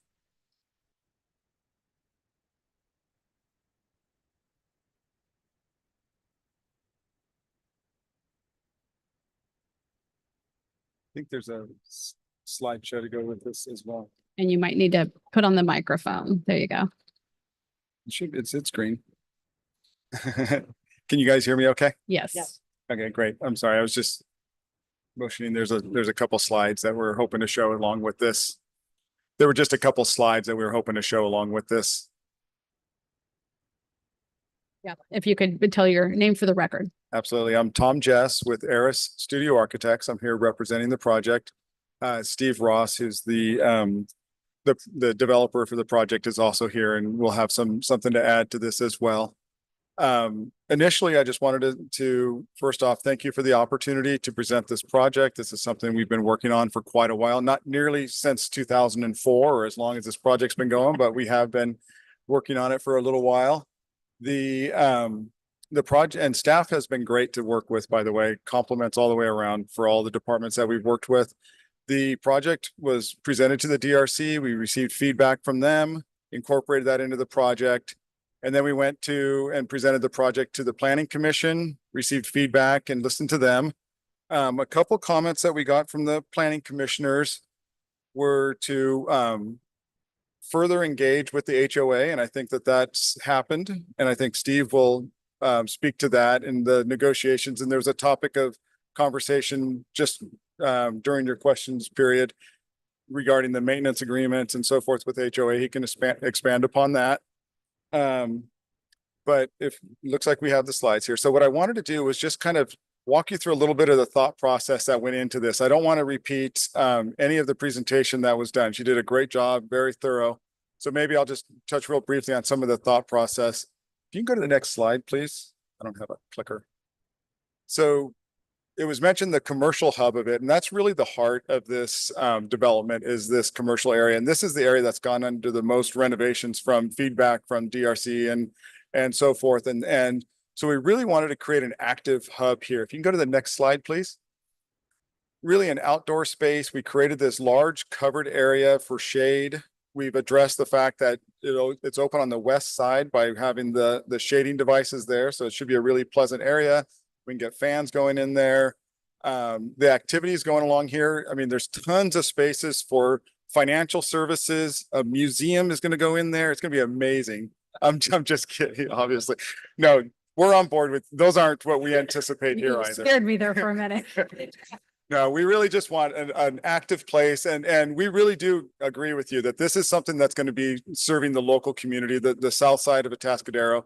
I think the way that Ancient Owl and the that area does the northern side of the downtown, this is going to do a similar function on the south side there. If you can go to the next slide. And there it is. One of the things that is on that list that we do like is the temporary events. So we've dedicated this area in front with the red area for farmers markets or craft fairs or something like that. And you can see what the purple's indicating is that you can still come in, circulate around the site and get in and out without this center portion there. So we've delineated that with really nice pavers and landscaping to open it up to the courtyard of the commercial area, as well as the courtyard to the center portion there, the market and the deli and the coffee shop. And so if you can go to the next slide, we have a little image of what that could potentially look like there with easy ups and kind of, you can see the delineation of the paving there, the second story balcony kind of looking down into it. So really trying to really activate this area and keep this area vibrant. If you can go to the next slide, please. So this was brought up just real briefly, is that this is the gateway to the south side, the south entrance to Atascadero. So we wanted to make a monument there and something that marks that location. Next slide, please. So we went through, I don't know, maybe 50 or 60 iterations of this. And this is kind of what we settled on, which was kind of reflecting what is Atascadero. So it's the natural landscape that really draws you in. It's the hills that surround you on all the sides, and brought that in there and really marked the space there with what we feel is going to be an attractive gateway element coming in from the south there. If you can go to the next slide. The pedestrian connections was something that came out of DRC actually, and that was some feedback that we got. So right there, I'd love to say that it was by design, but really it was a happy coincidence that right where we meet grade is right by the bus stop. So the pedestrian connection there, if you go to the next slide, it's right at the bus stop there on El Camino is the pedestrian connection to the commercial area. So it's a really convenient way to get there, either by walking or by arriving on public transportation. Next slide, please. One of the things that we wanted to talk about was how we were trying to be responsive to the adjacent neighborhood. So it was mentioned that we could do up to 125 units as our base density here, but we chose to keep those buildings down to 2 stories there, so that as we abut the adjacent neighborhood where they're 2 stories, we're also 2 stories. It's just a transition down. So that's the residential component along Cashin and Bliss is all 2 stories. Next slide, please. But we do have that strong pedestrian connection through there. We created a little wooden bridge that goes across there. Well, it'd be steel and wood bridge across there that focuses on the plaza area in front of the hotel. Next slide, please. So this is the view coming across from the Dove Creek neighborhood into the project. You can see you're coming across that little bridge there, and that's just a retention area. So it'll be a landscaped area that you'd be bridging across. You're a couple feet elevation, not a big suspension bridge or anything dramatic. But next slide, please. And then the center part here, we've really tried to activate this as the outdoor activity area for all ages, actually. You know, like if the area inside the commercial area is more 21 and over, kind of hanging out, having sandwiches. I mean, it doesn't have to be, but that's kind of a more adult area. This is a more fun activity area. So if you can go to the next slide, please. You can see we've kind of put some objects in there that kids can climb on. There's a grass area for, more casual areas. And then there's some outdoor seating with a little shade structure. Tried to make this really an attractive area as you move through the project site. And then next slide, please. That kind of concludes the slides that we had. So I promised I'd be brief and I tried to keep to that. But I do think it's important to talk a little bit about the concept and the ideas that went into this. I did want to touch on a couple of the conditions that were mentioned earlier. One has to do with the condition number 11, which is the 20% of the units being deed restricted as moderate income. And I think that there's been a couple good points raised about the fact that these are small units and their price point is going to be within the moderate range. I believe that to be true. And the thing that we found, and the developer can speak maybe to it more specifically, but he's recently completed a project in San Luis Obispo that had similarly deed restricted units and they're vacant. He's having a hard time pinpointing people that fit the criteria, but that can still afford the payments and the down payment and so forth. So what we would prefer to do is price the units in that range, but open it up to local residents that want to move up, that maybe or make more than the moderate income level that strictly says by the state, or that make less but have some kind of a down payment. So anyway, we just wanted the flexibility to make sure that those units are in fact occupied and serve the community. Mr. Jess, you said condition number 11? Sorry, 15. Oh, okay. 15. Thank you. Sorry. Wrong number. 15. That's me and his glasses trying to go back and forth. Once I pass 50. Because that does say the 20% about the.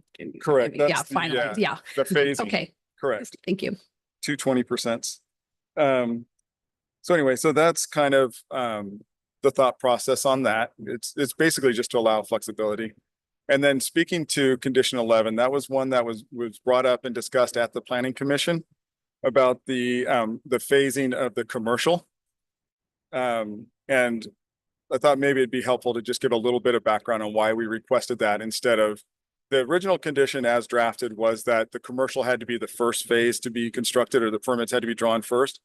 But when you get into the logistics, and not to get into too much logistics with the financing and so forth, but the way the financing works, this is not one big loan to do the whole project. What it is each phase is going to be a separate loan. And when you sell condominiums, you pay down that loan balance.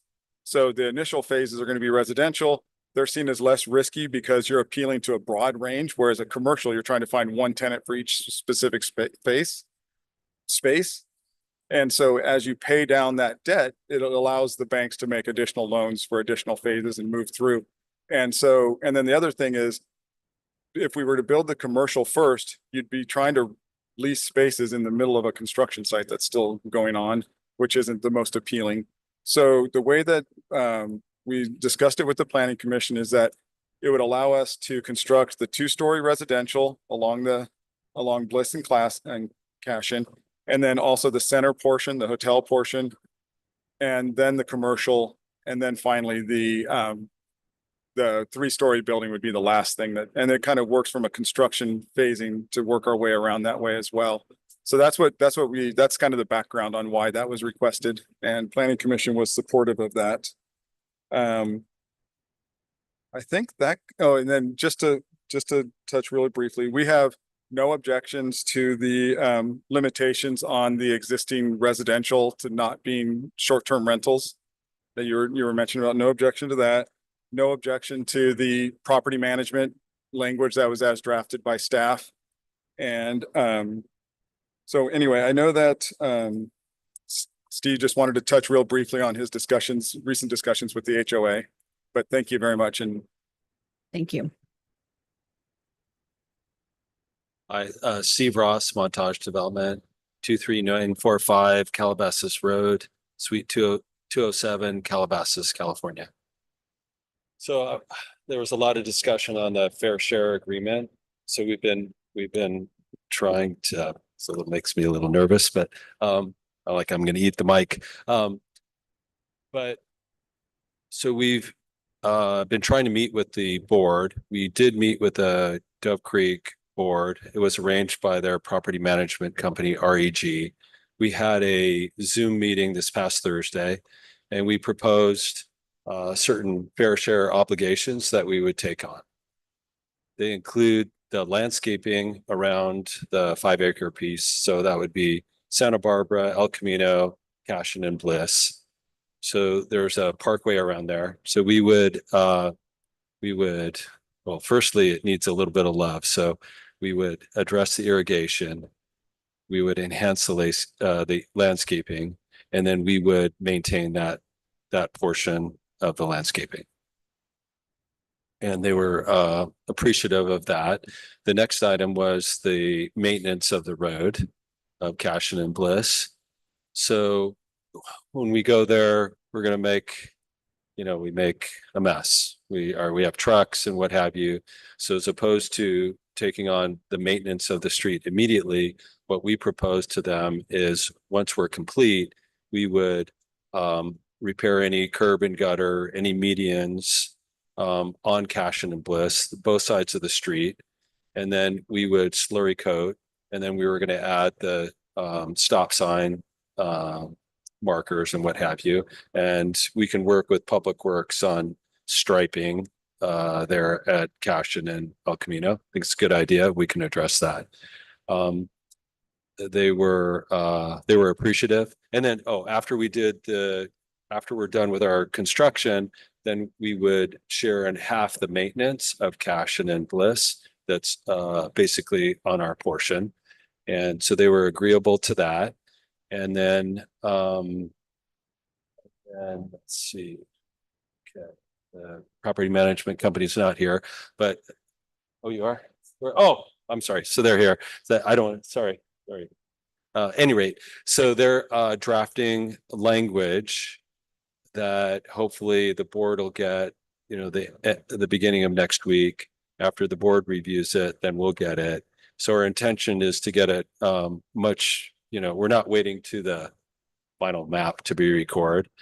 We're trying to be proactive, and the board was receptive, and REG has been very helpful. So I wanted to address that. The only other thing I kind of wanted to mention is that, in designing a project, we try to work with staff, we try to work with owners, and then the economics of development. So I just want to make sure that, and we approach it in a very genuine way. So we know exactly what we could build there, and we could come in and then get a state density bonus and really max out the property. I don't think we would be well received by the city or the homeowners. So when we designed the project, we were looking at the different impacts. So I just want you to make sure that you understand that we are really, we try to be considerate.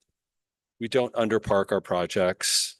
Our CC&Rs will address parking in the garage. That's important to us. Parking is very important to us. And wherever we can, we will add additional parking because it's best for our residents and it's best for the commercial.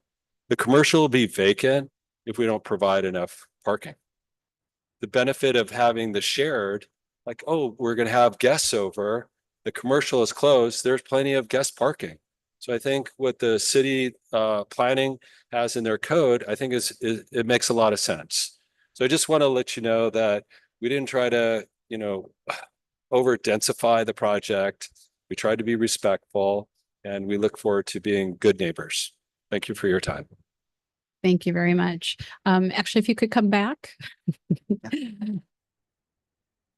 Thank you. Sorry. Yeah, no problem. One of the questions I had, one of the things that some of the, homeowners had talked about is, I guess there's, Ms. Gleason, I wouldn't really call it a trail system, but there are a few sort of walking pathways from, connecting some of the neighborhoods within Dove Creek. And I think there's a small pocket park somewhere. So I think some of the residents were concerned that that would be used by people of the new development and not being reimbursed. If you could maybe address that briefly and what you think what are the chances of that being heavily used by this development? Sure. Nobody has a crystal ball, so I don't know exactly what Sure. the chances are. I do know that there's that large creek that kind of bisects Dove Creek. And so there are some walking paths along the creek, the realigned creek channel. And I think a little bridge that goes over to allow the residents on the south side to go over to the north side, vice versa. There's a small pocket park and grass and gazebo area with a little bit of play equipment on the north side as well. Um, I, I, I don't know. I mean, they're open trails and an open pathway. And so, probably a resident from here could make friends in the neighborhood and they could go meet at the park. Or if they had children, although this is set up more for a young adult living situation, they could go over to that park over there. They in turn also have some shared common area and sort of children and meeting gathering space as part of their project that then existing Dove Creek residents could come use on their project. So I don't really know how you would calculate, how many people from the existing Dove Creek development would come utilize the grounds on the proposed commercial and Right. vice versa. And so that was kind of my question then, is that, you have some amenities that all the surrounding areas in Dove Creek would be able to use, and they wouldn't be charged for that. They wouldn't be adding to the HOA, that your development would be taking care of that, correct? That's correct. It's very difficult. Like, we don't want to keep tracks of people that are Yeah. using a trail. Like, don't use, our cornhole, which is like one of my favorite things to do. I don't want to be a policeman. Like, don't come to Yeah. my project. And so we welcome all the existing homeowners to our property. Okay, thank you. Let me go ahead and I'll just start now, go from my left to my right. Any members, Councilmember Darrows, any questions? Nope. Councilmember Borbo? I don't have anything for the applicant. You addressed one of them. I'll have a follow-on for staff if something was said though. Okay. And Mayor Protem? If you'll stay up there, as promised, I wanted to make sure that everything that I discussed this morning gets on the record. Can you confirm that the business, with the 7 parcel map division, can you confirm that the business purpose for that is not the intention of selling each of those parcels to a separate owner to be separately constructed? That is correct. Okay. And can you talk a little bit about essentially the target market for those short-term rental units? Who are the kinds of guests that you expect this kind of a unit in this particular location would be attracting? Yeah. So when we looked at the market, and basically there's a lot of sporting events. So we envisioned like soccer, when they travel, they would have a place to stay. They're not staying in a motel. They're staying in a place that has, not only amenities, but it also has a kitchen. We have 1 and 2 bedrooms, so it can accommodate families when they come. So, that's basically our target market. We haven't designed this for people that want to stay for wine tasting, as example, when they're touring, the local vineyards. Okay. And that would, the target market that would also include potentially guests of residents in Dove Creek and Las Lomas and Bordeaux Apartments, and so forth, who might have visiting family and so forth. Correct. Okay. And then with regard to the use of garages, for that, we heard earlier that you intend to put that in the CCNRs, that the garages have to be used as garages and not storage. Use them for cars. And can you describe your intention of enforcing that requirement? Yeah. Why? So our garages, you'll see the CCNRs, and we aggressively police that, because it creates a different set of problems. If you're not using your garage for your car, you put your stuff in it, then it creates a problem for parking on the rest of the development. So, we tow cars, and that's what happens, and we enforce that. It's a towing people's cars is very motivating. It gets attention quickly, I'm sure. And then in the changes made following the feedback that you got from members of the public and members of the Design Review Commission, that also included the establishing of a block pedestrian access on Cashin so that people in that part of the neighborhood don't have to walk all the way down to the roundabout to come over to get an ice cream or pick up a bag of salad. Yeah, that's correct. That's incorporated into our site plan. Okay, thank you. I wanted to know your intention with the residential units. Is that to sell them to, individual, families, individuals looking to purchase, a home, potentially a first home or downsize, or are you intending to sell it to an investor who's then going to rent them all out? What is your vision with this? The vision, and that's one of the reasons we have so many legal lots. So the homes on the buildings on Cashin, so we can create a legal lot, and that allows us to sell off. Each one of those is 16 units within a building. So when we process it with the DRE, once we get 50% sales, once we have 88 sales, then we can convey them. So our intention is to sell them. We're not, we haven't had the opportunity to build in Atascadero. We've done it quite a bit in San Luis Obispo. Our intention is to get this approved and start construction is once we get our map recorded. And Okay, once what I mean though, and it might have been clear what I was trying to say is that sometimes that, you might sell an entire lot to an investor that then just rents the units out versus, and we have no control over this. This isn't a condition, but Right. What our preference obviously would be if it's possible, and hopefully it aligns with what you're doing. And again, it's up to you. It's nice to see when there's opportunities for people to buy homes, especially when we're looking at some of these being in that moderate range where, individuals could start to build some equity. And this feels like that kind of a project where people would have that opportunity rather than it being simply another rental opportunity. That's correct. So what'll happen, hopefully our goal is that someone moves out of their first apartment and they'll buy either a 1 or 2 bedroom condominium. That's our goal. Okay. That's what. And then we'll build some homes and then hopefully they move into our homes. Exactly. That's what we like to see. Yes. Councilmember Borbo. Thank you. I have a follow-on from what Councilman or Mayor Pro Tem Funk raised, and then the mayor also asked about. I was a little confused about this because you talked about you would tow. And I think of towing either being like an apartment owner towing non-compliant vehicles or a homeowners association in the case of condominium. So as the mayor said, I mean, this may not be something that we get involved in dictating, but I'm trying to understand. You have a separate lot that you can sell. And within that lot, you have separate condominiums that can be sold as air condominiums. Correct. Who's the enforcer here? Well, as long as I'm around, I'm the enforcer, but then over time, what'll happen is the association will have other board members. We use REG as well. What we've had to do in other projects is we've had to give homeowners placards.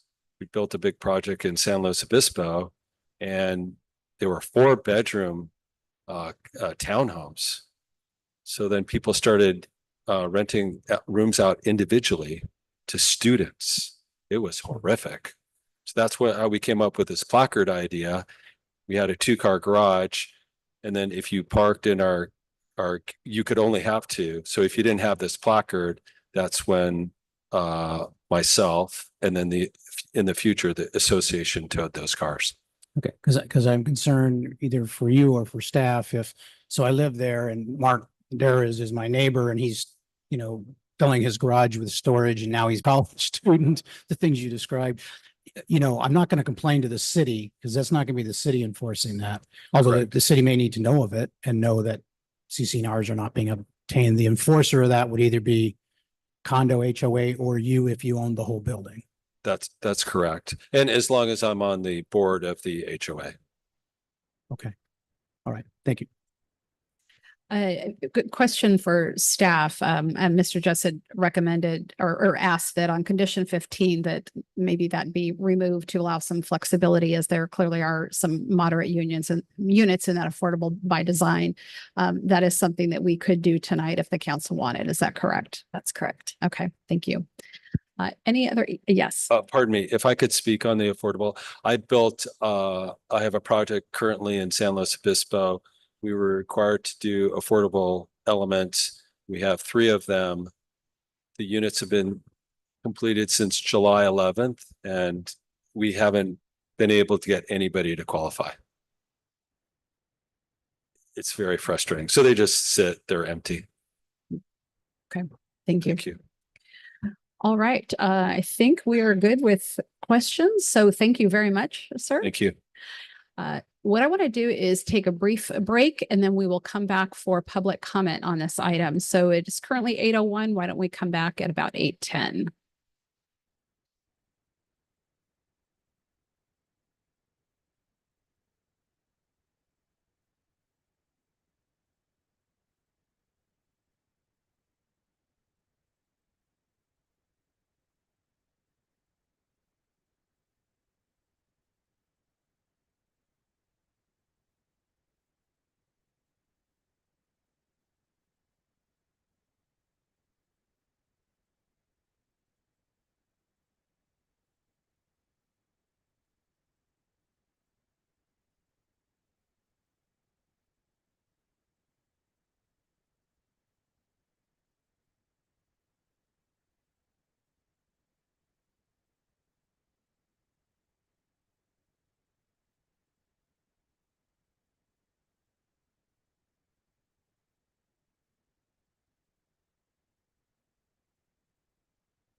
we get the mics? Ah, there we go. I don't have a loud enough voice that if I don't have a mic, you can't hear me. You just all keep talking. All right. So what we're going to do is go out to public comment on this item. How many of you here in the public are looking to speak on this item tonight, just so I can get a sense? Okay, a small handful of you. You got a sense of the questions we asked, the things that we've gone over. We have read through all of the letters that came through, which are probably around 24 or so. I would ask that when you come forward, you can take 3 minutes. You can say anything you want about the project. What's most helpful to us is if it's either new information or new questions. I would ask that, there's not a particular need to reiterate things that have already been said. You could certainly say, hey, I agree, or something like that. But if you bring us new information or ask questions that haven't been asked before, that's most helpful as we then go into deliberation. So with that, if you'd like to speak, come line up at the podium, and we look forward to hearing from you.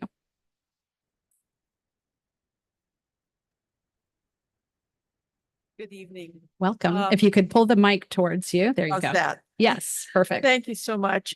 My name's Susan Harvey, and I'm here speaking on behalf of the Santa Lucia chapter of the Sierra Club. And we're here with a request that we hope that you'd be interested in a condition. Could you come a little closer to the I'm mic? sorry. Thank I you. speak quietly too. It's a condition of approval, and hopefully the developer would agree to. This area is right now, since there's nothing on it, it's a big drainage area. And certainly with development, there'll be large drainage issues. And if the retention area and the gateway or other landscaped areas could be designed and managed as habitat, like I call them kind of active swales, habitat for California red-legged frog, because this isn't an area that's a potential migratory area for the frogs. I think it could be even more beautiful than the normal kinds of nursery plants you might see, using natives and then making it potentially just a great natural area for the indigenous frogs. I don't think it would be that difficult. And I think it would be a real benefit to not only the environment, but also for everyone involved, including the developer. So if that is amenable, that would be awesome. Thank you. Thank you, Ms. Harvey. Welcome, next speaker. Hello, and thank you. My name is Bob Gold. Sue Gibson and I own in Dove Creek. And we're not at all against the project, just a couple of points. And starting off with, we all know the parking issue, so I'm not going to relitigate that, so to speak. But around the roundabout and then coming in on Bliss, should there become an overflow issue for parking, I'll put money on it. People will start parking there. So my suggestion is redlining it, so that it says no parking. Everybody knows, you see red, you don't park there unless you get you'll get a ticket. Most of the families, the units that are going to be sold are going to have 2 people in it. I don't know any family that only has 1 car. So if you do the math, there might not be enough parking spots available. So there's going to be overflow coming out to Bliss, Cashin, and possibly over the around the roundabout and over the bridge into our area. And there's a lot of children in our neighborhood playing in the streets, just like I did when I grew up. So something to consider about maybe signage. Don't go in there, but the redlining is important to me. Utilization of the park is fine, but maybe a little bit of shared maintenance on it. Doesn't have to be 50-50, but something, because people are going to be using the park, and it's not our park, but we maintenance it with the HOA. And likewise, we're going to come over, and if there's a bar or restaurant, we're going to go over, or a winery, we'll go over there and enjoy that part as well. So there is shared utilization for both sides. Totally against Airbnbs. because our CCNRs won't allow it. And I know it was addressed that that issue is going to be, I believe, if I understood it correctly, removed, so it won't be any Airbnbs. And my last comment is noise. If there's an outdoor event, which is fine, what time is it going to be shut down? Is it going to be shut down at 8 o'clock, 9 o'clock, 10 o'clock? Things like that, because the sound is going to carry really quite a bit. And those are my comments. Thank you very much for the time. Thank you, Mr. Gold. Welcome, next speaker. Good evening. My name is Tim LaSalle. I live just outside the city, but I'm one of 6 siblings that owns the property across Santa Barbara on the southwest corner. And that's why I got the notice about this meeting. And I really wanted to take the opportunity to kind of share some thoughts with regard to policy in general. And I really don't know the history too well. I'm just poking my nose into this scenario since I'm now getting these notices. But it strikes me, when I was living in Africa and working in Africa, I saw the approval by the Atascadero City Council, probably none of you, of Walmart in this town. And it alarmed me because I wondered whether or not our education with planning commissions and with city councils understood that local dollars spent in local businesses return 76% greater return to the community than if they are spent in box stores in outside corporations. I got the opportunity to spend time with Tracy Mitchell, who really worked with local living economies, and then eventually with David Corton, who wrote the book When Corporations Ruled the World, and Tracy wrote the book on big box swindle. And when you look at the amount of money drained that leaves the community versus is reinvested, I think, and I know you have to deal with rules and laws and regulations outside of Atascadero's jurisdiction with state, et cetera. But I think with a bias towards how we develop with regard to encouraging local businesses and local spending makes the most sense from the standpoint of community health and the economics of the community. So you're probably all aware of that. In that case, I apologize for my comments, but I just wanted to say that at least this project over the course of the history of it's been presented is moving more in that direction.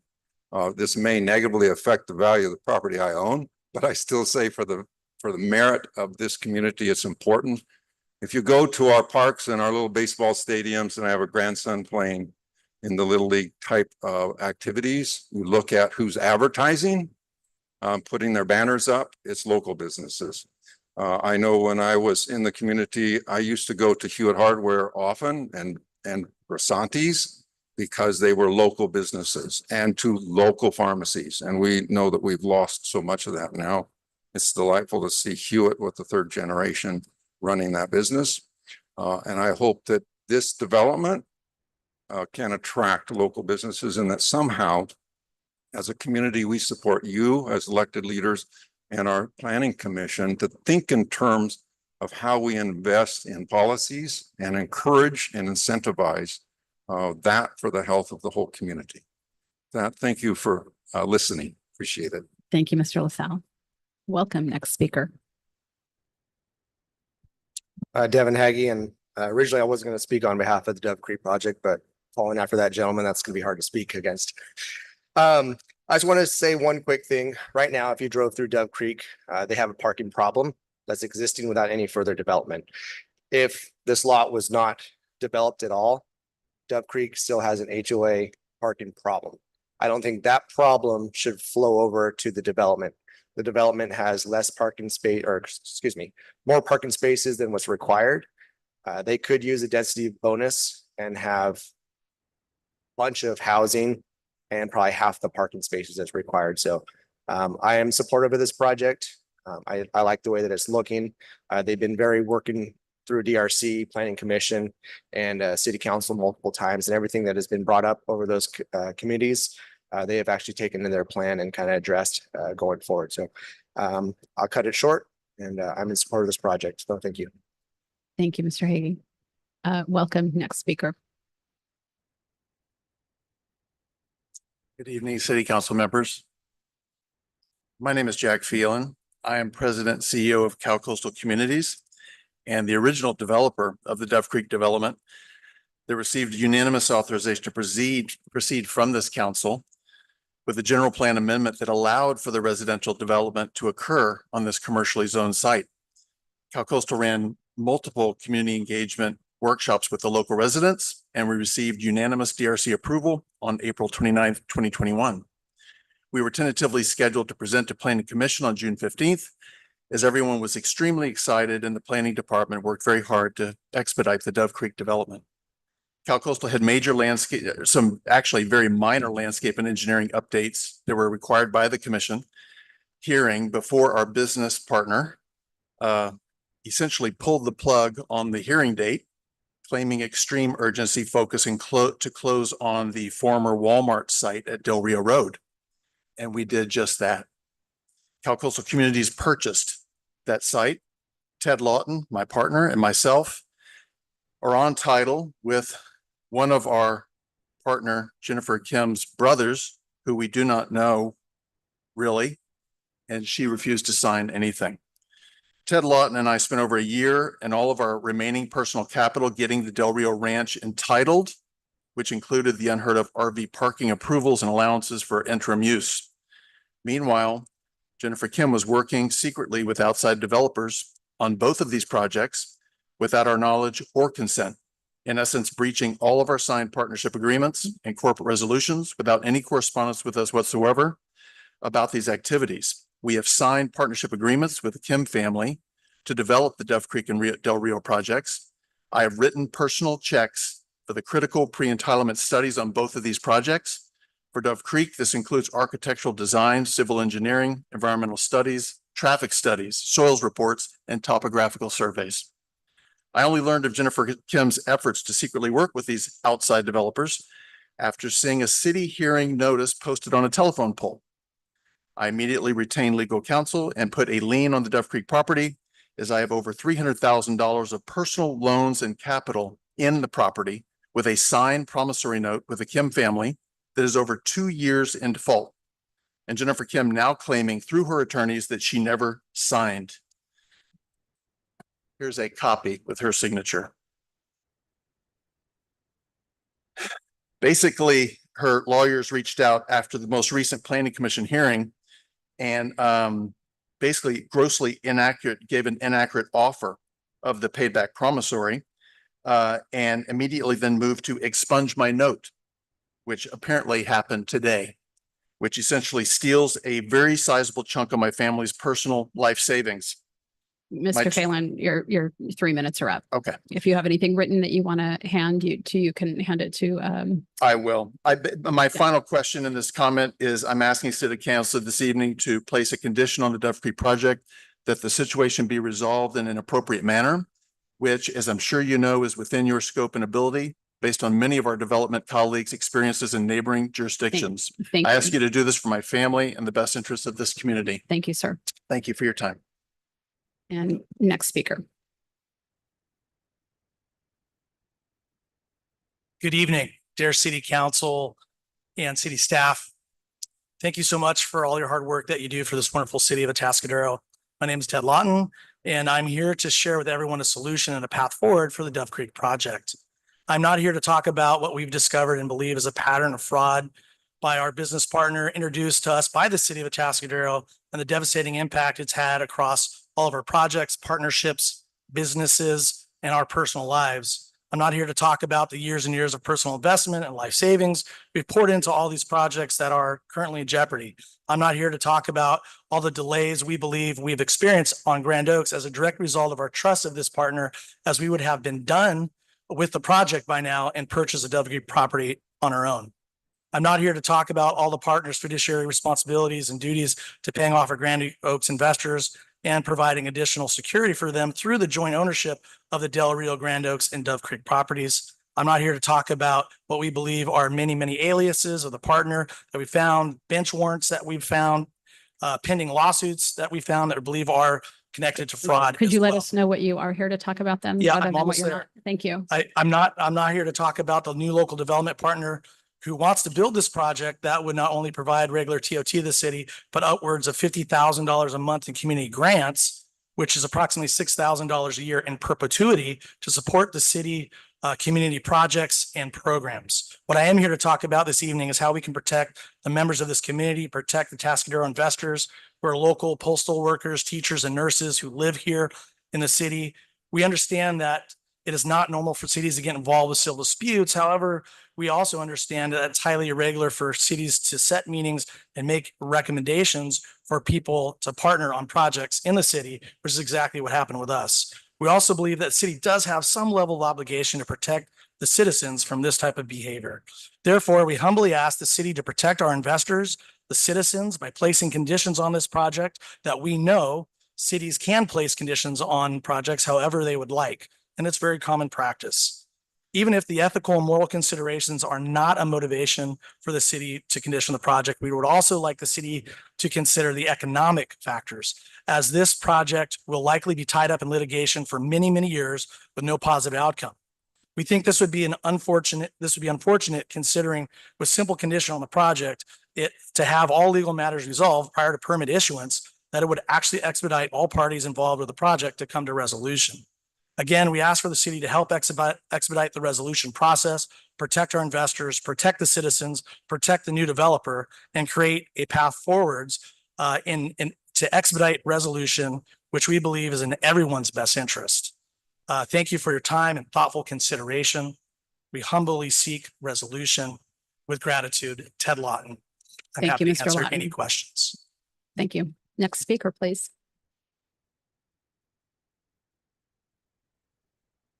So guys, I missed it, so I figured I'd come back, talk a little more. My name is Randy Carminetti. I wanted to read a direct quote from one of the longest standing homeowners in the Dove Creek area. On that quote, "We need something on that property. We bought in with the idea of a coffee house, mom and pop shops, and a small pub. Those would be ideal. Not happy about a hotel being on that property. Parking is not so good over there. Without it, I think that would cause people to filter into our area and take all the parking." With that end quote. With that said, can the city step up and maybe buy a property real close by and put some parking over there instead of putting it all on a developer? I mean, is there something else we could do? There's a lot of open area adjacent. For somebody here in the audience owns a property nearby. That would be my solution. It's kind of what San Luis does, so I just figured I'd throw it out over here. Thanks. Thank you. Welcome, next speaker. Hi, my name is David Singer. I'm a resident of Atascadero. I'm also the association manager for Dove Creek HOA.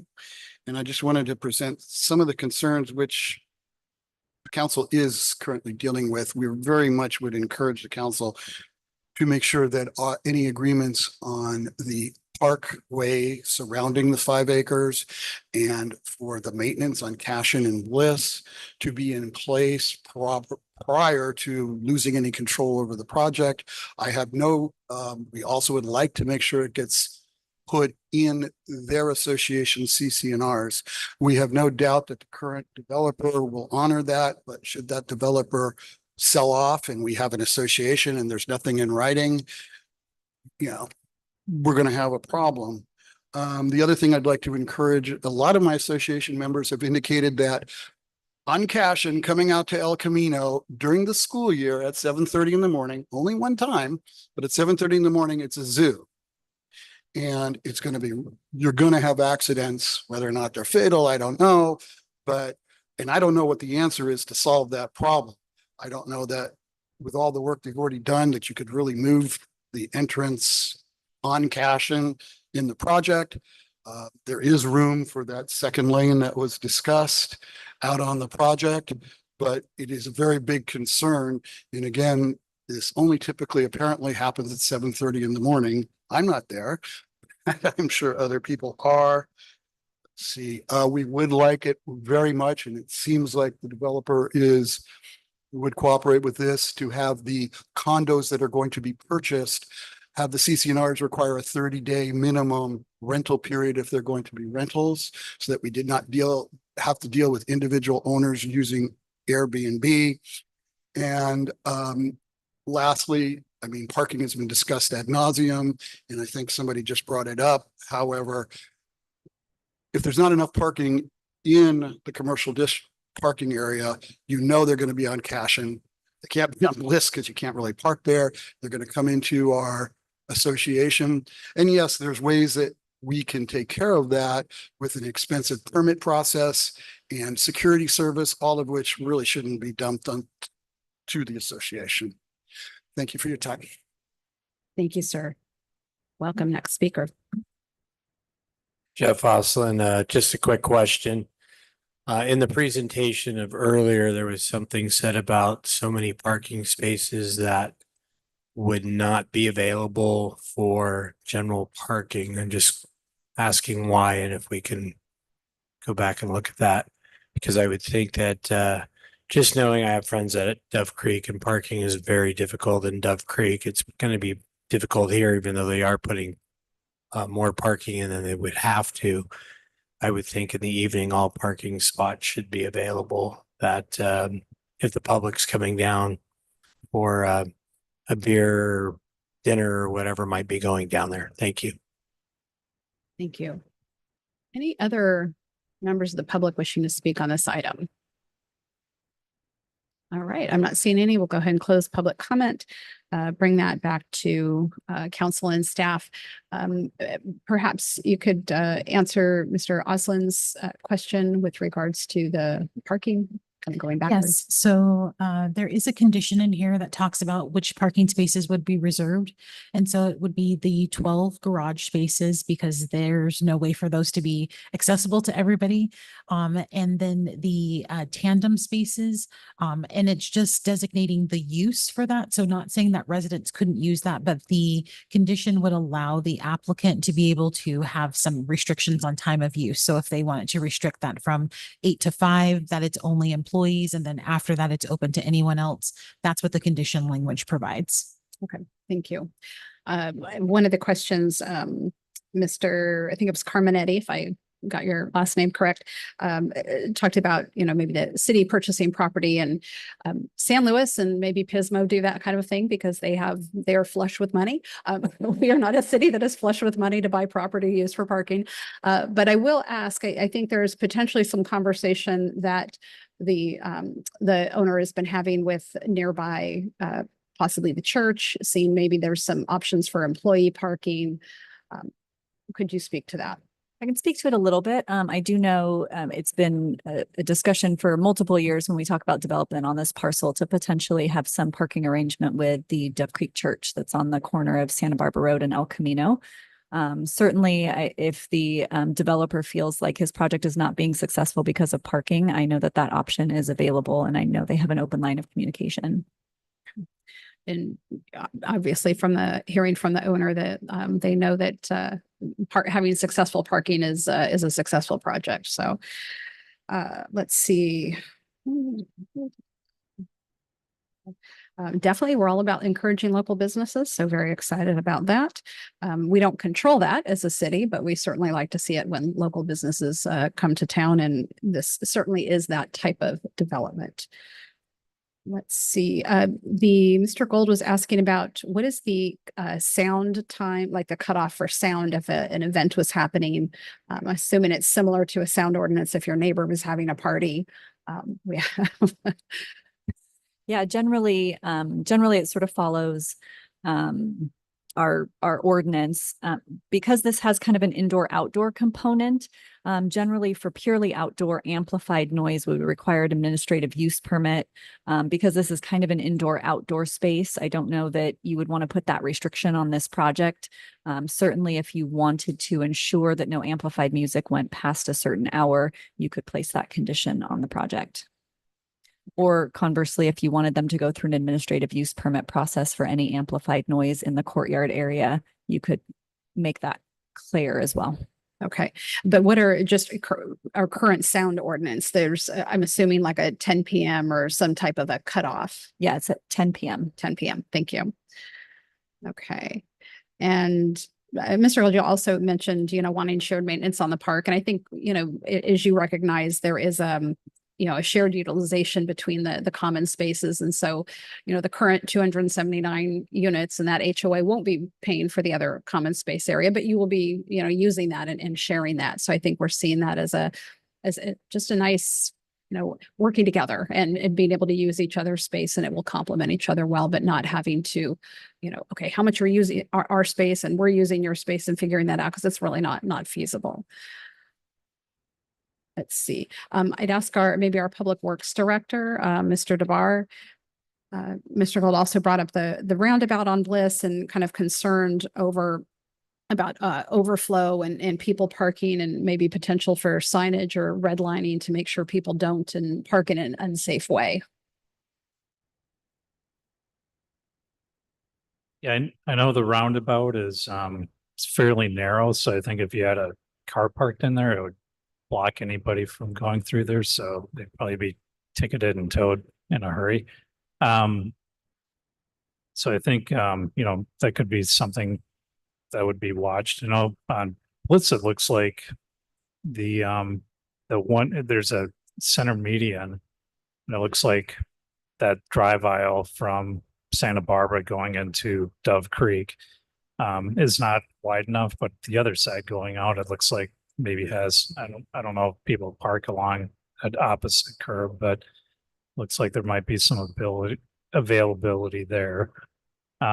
But as far as red curb through the roundabout, I doubt it's necessary, because it'd probably just get towed anyways, because nobody else could go through there. Yeah, but probably maybe a portion on Bliss that it would be appropriate, or Potentially, yeah, and maybe in cash on near El Camino, perhaps. Okay. If those drive aisles are better defined there, I would probably recommend some red curb along from the drive entrance into this project to El Camino might be warranted. Okay. I mean, I would expect most people probably wouldn't park there, but people can do You kind never of funny know. I things. mean, I'm confused because I'm looking at the aerial of this on my phone, and I'm questioning staff. I mean, do people park on Bliss now go on the section that Nick DeBar is referring to from Santa Barbara to this traffic circle? No, it's not wide enough because, like Mr. DeBar said, there's a median that's there. So it's a narrow drive aisle on that side of Okay, the so street. even if it was posted then as no parking, there'd be no loss of current parking. Correct. Okay. Yeah, and I assume nobody should be parking in a circle. Yeah, I would. I'm not sure I've ever seen anyone park in a traffic circle. So, I try to get out of those as fast as I can because I don't know quite where I'm going. Actually, I think if I encountered them more regularly, I'd be more comfortable with them. Let's see. And then Ms. Harvey was talking about the red-legged frog, that she said it's a potential migration area, but so it doesn't sound like it's something that, with the EIR that's been done in the past and, current regulations, if it's something that is required, or that we even know that species is currently there. Yeah, I think with the maintenance of the commercial pad, the habitat has not crept up there. Obviously, there's some habitat in the creek area. I think she alluded to potentially using the drainage solution on site, right, as a potential habitat area. I don't know that we would want to condition that. There's very specific requirements for drainage and infiltration, and they have to be designed in a certain way to allow water to infiltrate and not stand sometimes. Having said that, they generally are above ground landscaped areas that would provide habitat for butterflies and all sorts of animals. Potentially some frogs would move in. So those are intended to be landscaped areas designed to the regional board standards. Okay, thank you very much. All right, and I think that captured the questions.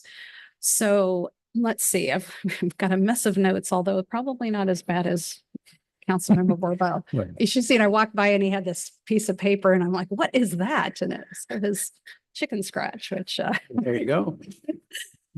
All right. So some of the things that we are looking at that I think we probably have some agreement on is that language that you have that Ms. Fowler, you shared with us regarding like a local contact person for the hotel itself. I think that's something that we can probably all.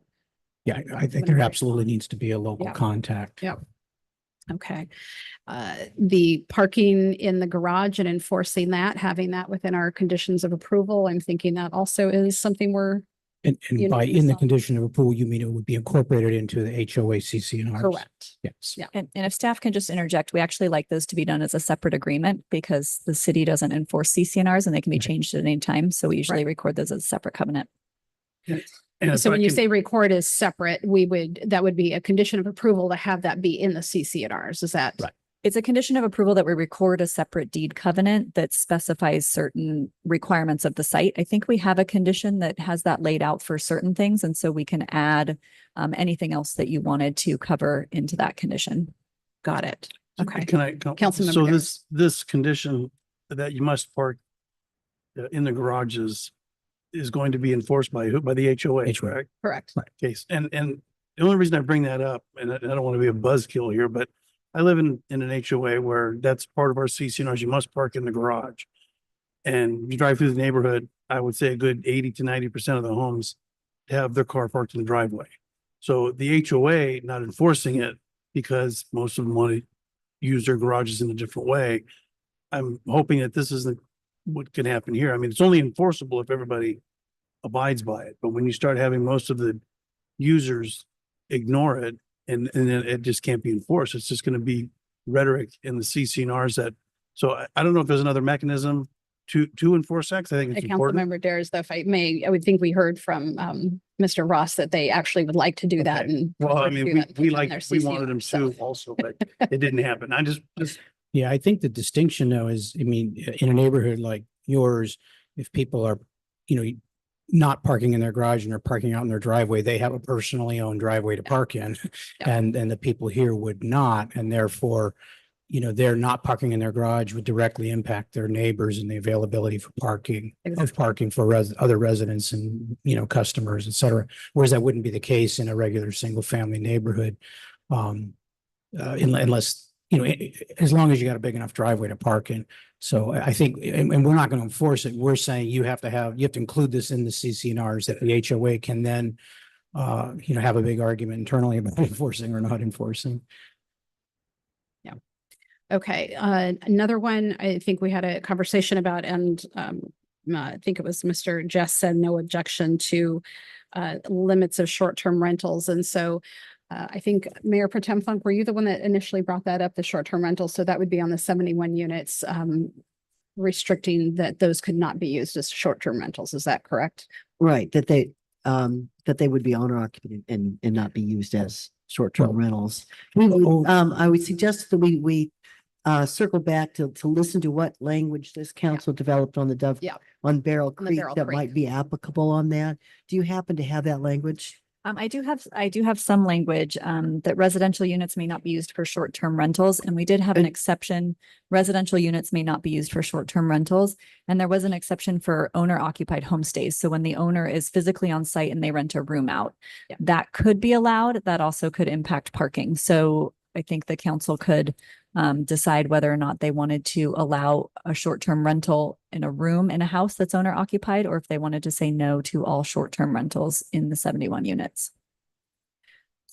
Yeah, I would be okay with allowing owner occupied thing. We're talking 2-bedroom units, max 1 or 2 bedrooms, and so you're not going to you might be short-term renting the other unit, but in an environment that you shouldn't have a lot of. I mean, I don't see that as privilege as being as subject to abuse. I'm got it. Okay. Willing to listen to what my colleagues say on that. Yeah, I want to be clear though that when we say owner occupied, I mean, obviously in a condo, somebody could be renting the condo on a long-term basis. I own the condo, I rent it to this person to live in on a long-term basis, not a short-term rental. I absolutely agree. We should not allow short-term rentals. But if I own or rent a 2-bedroom unit and I, want to get a roommate to help pay the rent. No, we're talking short-term rentals right now. Exactly. Yeah. No, but I mean, we keep using the phrase owner occupied, and that's not entirely the case. I think what we're trying to say is that what we don't want is someone to buy a 2-unit place or 1-unit place and they live I understand, elsewhere. and they're going to rent they're out on a just in a nightly short-term basis. rental. No, That's what no, we I just don't want to be clear. We are talking about short-term Yes. rentals, Yeah. not strictly limiting it to owner occupied, but yes, you cannot rent this out for a day, a weekend, or 25 days. Correct. You know, So no what short-term Mayor Pro Tem Funk is saying is she would not mind the language that we used at Barrel Creek. That is that if you are living there, and let's say you're Yeah. one person in a 2-bedroom place, that we would be okay with a short-term rental on, if somebody Well, wanted to I agree. Airbnb 1 bedroom, but I they're agree. living there and overseeing everything. Right. I just want to be clear, clear for the public. I mean, when we say no short-term rental, we know short-term. So Yeah, which is 30 days or less. Right, not long-term. It doesn't restrict No long-term Airbnb. rentals. Yeah. People buying them and, For the whole and thing. renting them. Yeah, we're thinking of it more in the Airbnb, VRBO type of thing. Councilmember Daras, how do you feel about that language? I'm in agreement with that. I don't think Okay. short-term rentals are appropriate. Okay, so basically same language as Barrel Creek. The other thing I would like to, I would be in favor of us removing that condition of approval, number 15 on the deed restriction. Obviously for the reasons stated by the applicant that you have as a challenge just trying to find people who can qualify because of the way the financing works. I think because we've got, a third of these units that are affordable by design.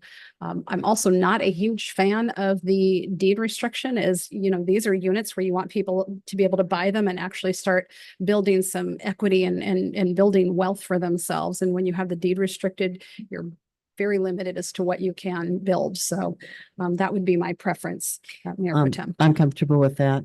What we're trying to do with a council policy that incorporates affordability criteria into projects is make sure that we grow opportunities over time for people who are, teachers or teachers' aides or other jobs that don't necessarily pay the highest to be able to have opportunities to grow their lives in this community.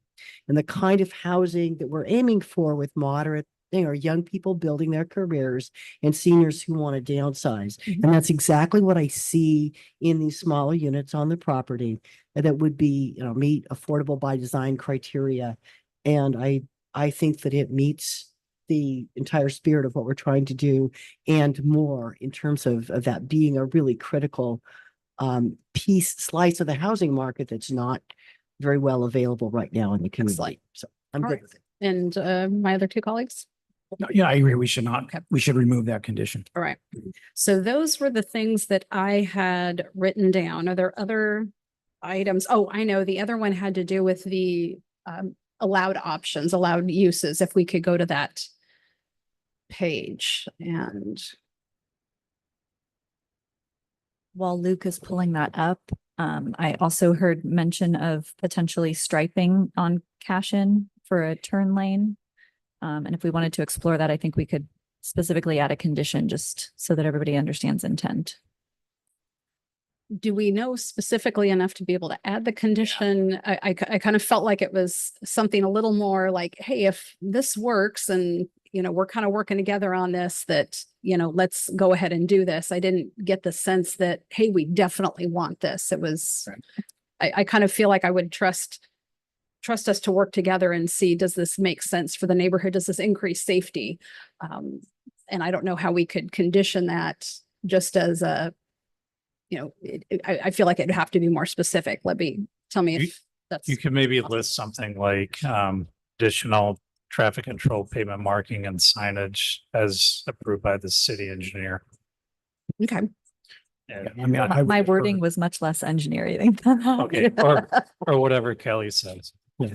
I mean, I completely agree, Mayor. I would defer to the city engineer, and their traffic expertise on this sort of thing. Yeah. All right. So we could have something like what Nick just said, which was lovely. He's going to text it to me. So I was going to say, I'm sure Laura just captured that instantly. Or not. Okay. Yeah.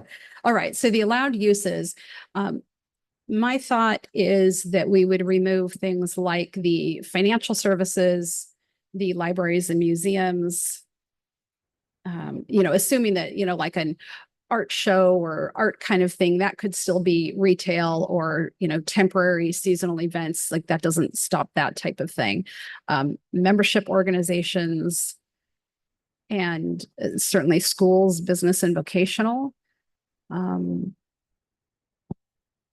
Yeah, and then the offices as well. Well, offices, if somebody was trying to do like a little co-working type something, when we say just offices, what is simply? So the offices is used? very broad. It does include co-working. What you could do with offices, if you were iffy about it, is move it to the conditional use permit list, and then it could be reviewed to make sure that it wasn't in the prime commercial location, for Okay. example, if you were on the fence about that one. Okay, so if it was something where, we thought, oh, we had no idea this was considered office and here it is, that's something that we might want. Personal services, that would be your kind of spa, hair, that type of thing. Which, could certainly be there. I don't know if, Could be neighborhood yeah, serving. could be neighborhood You know, serving. So I mean, I agree offices conditional, but personal services, I wouldn't rule that out. Okay. So anything besides the financial services, libraries and museums, schools, or membership Yeah, organizations. use membership organization because when you say membership, it implies it's not open to the general public. And Correct. therefore that may not be what we or the people in the neighborhood are looking for. Can you explain that? Because it seems like that wouldn't be a great fit.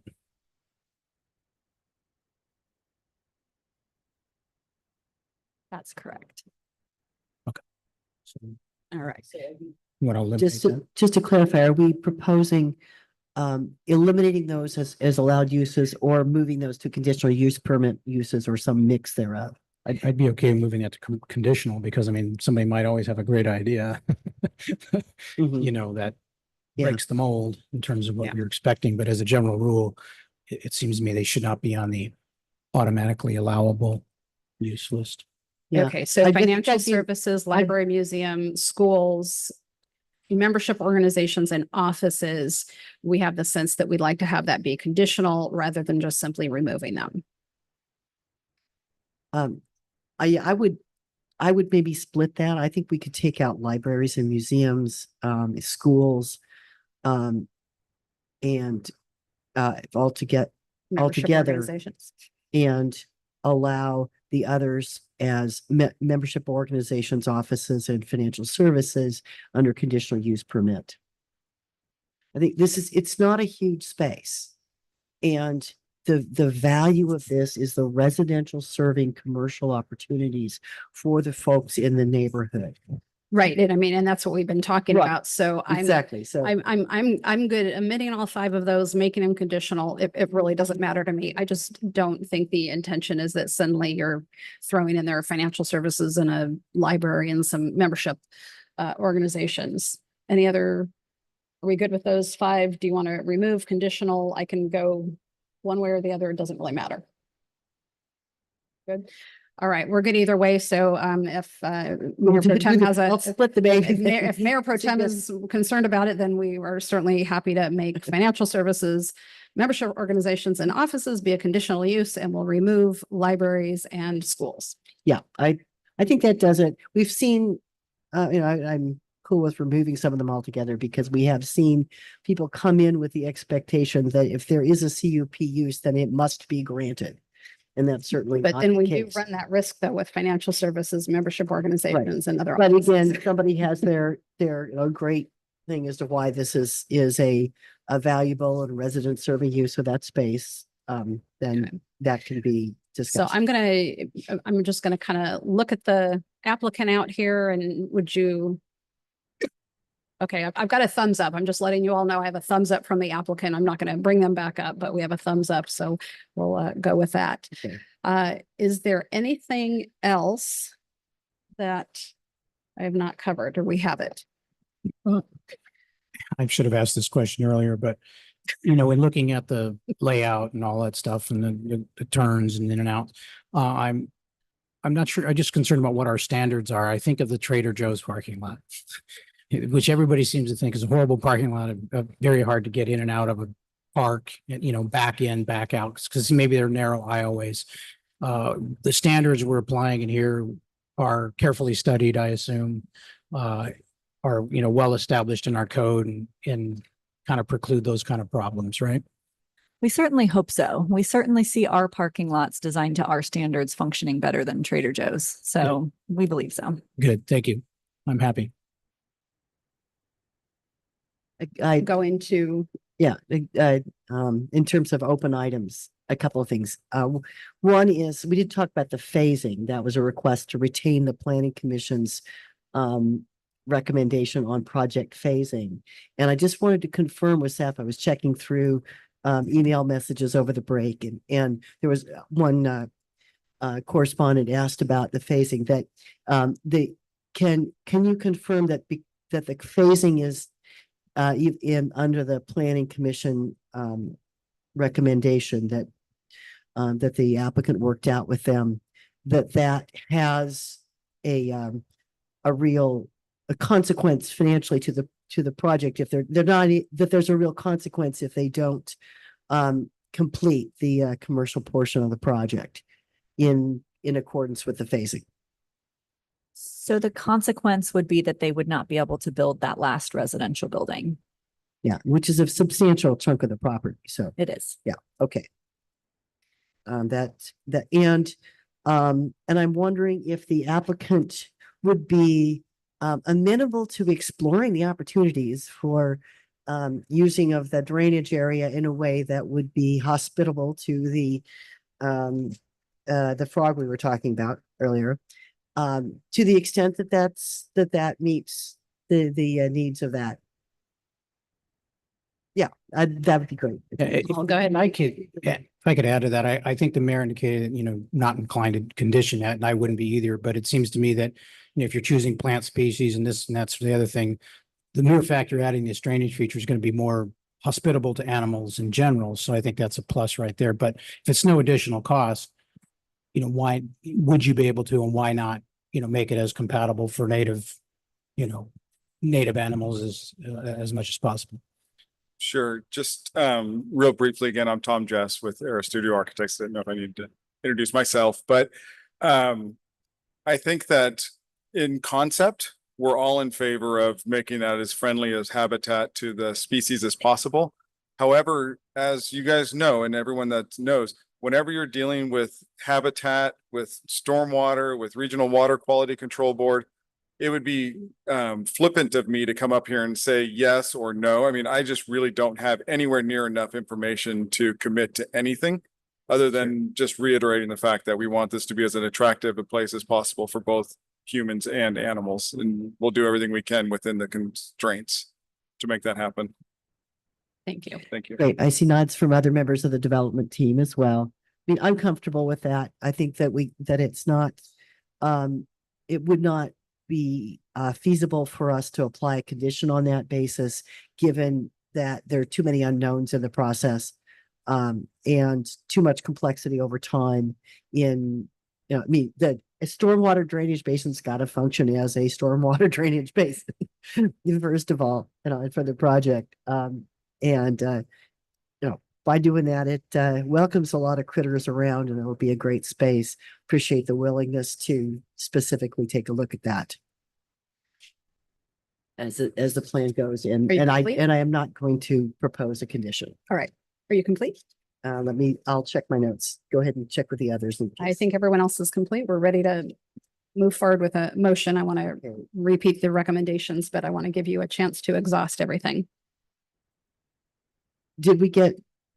We did get the condition on on-site management or yes, we did. Okay, great. Residential finalized. Okay, that completes the open items that I had from my notes of the discussions. Okay, so we are looking for a motion that would, within the recommendation, include the typo that is on page 201. That would include language regarding a 24/7 local contact person for the hotel, similar to the language that Ms. Fowler read us earlier in the evening. Adding a condition of approval for a separate deed covenant with regards to requiring those with garages that they use them for parking. That we would say on the 71 units, they would not be able to use them as short-term rentals unless they are owner occupied or however Councilmember Borbo is happy with us saying that, but similar to how we did at Barrel Creek, so you know what we're talking about. Removing condition of approval number 15 for the deed restriction. Allowing, for the allowed uses, removing libraries and museums and schools from the list and changing financial services, membership organizations, and offices to be a conditionally allowed use, not an allowed use. And then lastly, some language that Nick, our lovely Mr. DeBar, came up with on additional paving as determined by the city engineer over on Cashin near ECR. Do I have everything that? Yes, and I'm it's wondering if clear? Laura needs any specific language read or if she's good. Or the city attorney. We'll look to our city attorney. Have we given enough, like clear enough language in this direction? I believe so. Okay, thank you. So I will look for And a I'll, motion. I'll move approval of the planning commission's recommendations with the specific changes identified by the mayor in her comments. I would second that motion. All right, we have a motion by Councilmember Borbo, a second by Mayor Pro Tem Funk. Roll call, please. Councilmember Borbo, Yes. Councilmember Daris, Yes. Mayor Pro Tem Funk, Yes. Mayor Moreno. Yes, ma'am. Motion passes 4-0 with Councilmember Newsom absent. Thank you. And I want to thank you for investing in our community. I know this has been a long coming project. I want to thank all of you that are involved on the applicant team, but also all of the residents who have engaged and made this a better project. I think we're really excited about what can happen at the south end of town that really serves you, that really serves your residents and makes it an even better place to live. So looking forward to seeing this come to fruition. Thank you. All right, we're And going to move if I on may to. add one additional comment. Just that we heard a lot of residents and, throughout this, that everybody going forward in this process is going to be neighbors.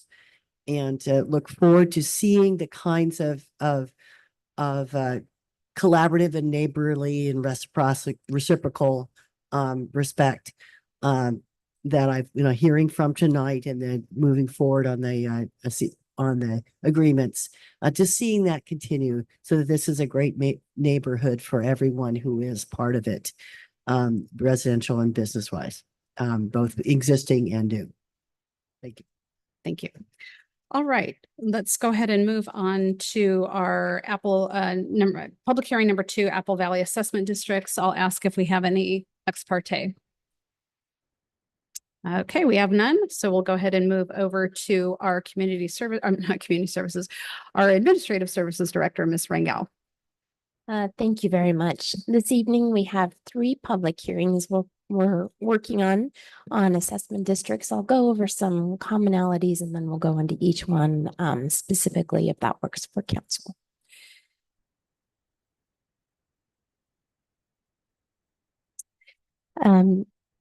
Council's long-standing policy is that new development should pay for itself.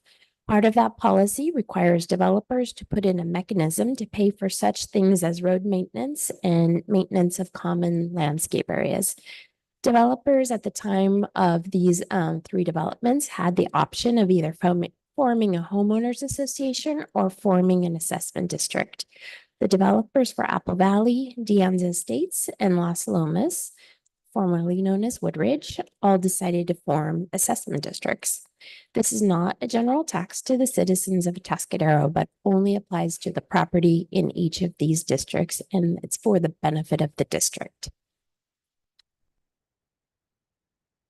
For these 3 areas we're discussing tonight, there are a total of 6 districts. Because of the way that assessment district law works, each area is generally required to have 2 assessment districts, one for landscape and lighting and the other for street and storm drains. A public hearing must be held annually to adopt the levies. The general fund does contribute a small amount for the public benefit. Staff evaluated the short and long-term costs for both districts in Apple Valley, and the proposed levy is the same as the prior year. This is $550 a year per EBU for the benefit assessment district, the street district, and $900 for the landscape and lighting district.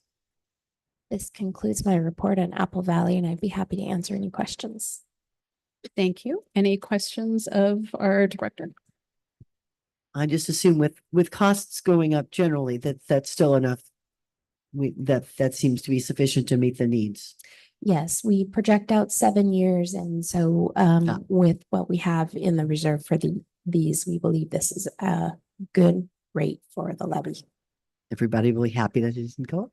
Yes. Thank you.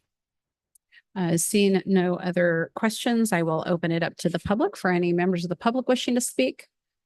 I am seeing no members of the public. I will bring that back to council for a motion. I'll move approval of the resolutions identified in the staff report. I'll second. Motion by Councilmember Borbeau, a second by Mayor Pro Tem Funk. Roll call, please. Councilmember Borbeau, Yes. Councilmember Daris, Yes. Mayor Pro Tem Funk, Yes. Mayor Moreno. Yes, ma'am. Motion passes 4-0 with Councilmember Newsom absent. Thank you. On to public hearing number 3 for the De Anza assessment districts. We'll ask if there's any ex parte. No ex parte. Director Engel. Thank you again. For the De Anza estates, staff again evaluated the short and long-term cost for both districts, and the proposed levy is the same as the prior year.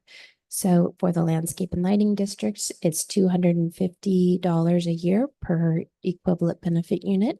In the what we call the senior units, there's $342.48 per equivalent benefit unit, and $681.50 for the street and storm drain district. And that concludes my report, and I'd be happy to answer any questions. Thank you. Any questions of staff?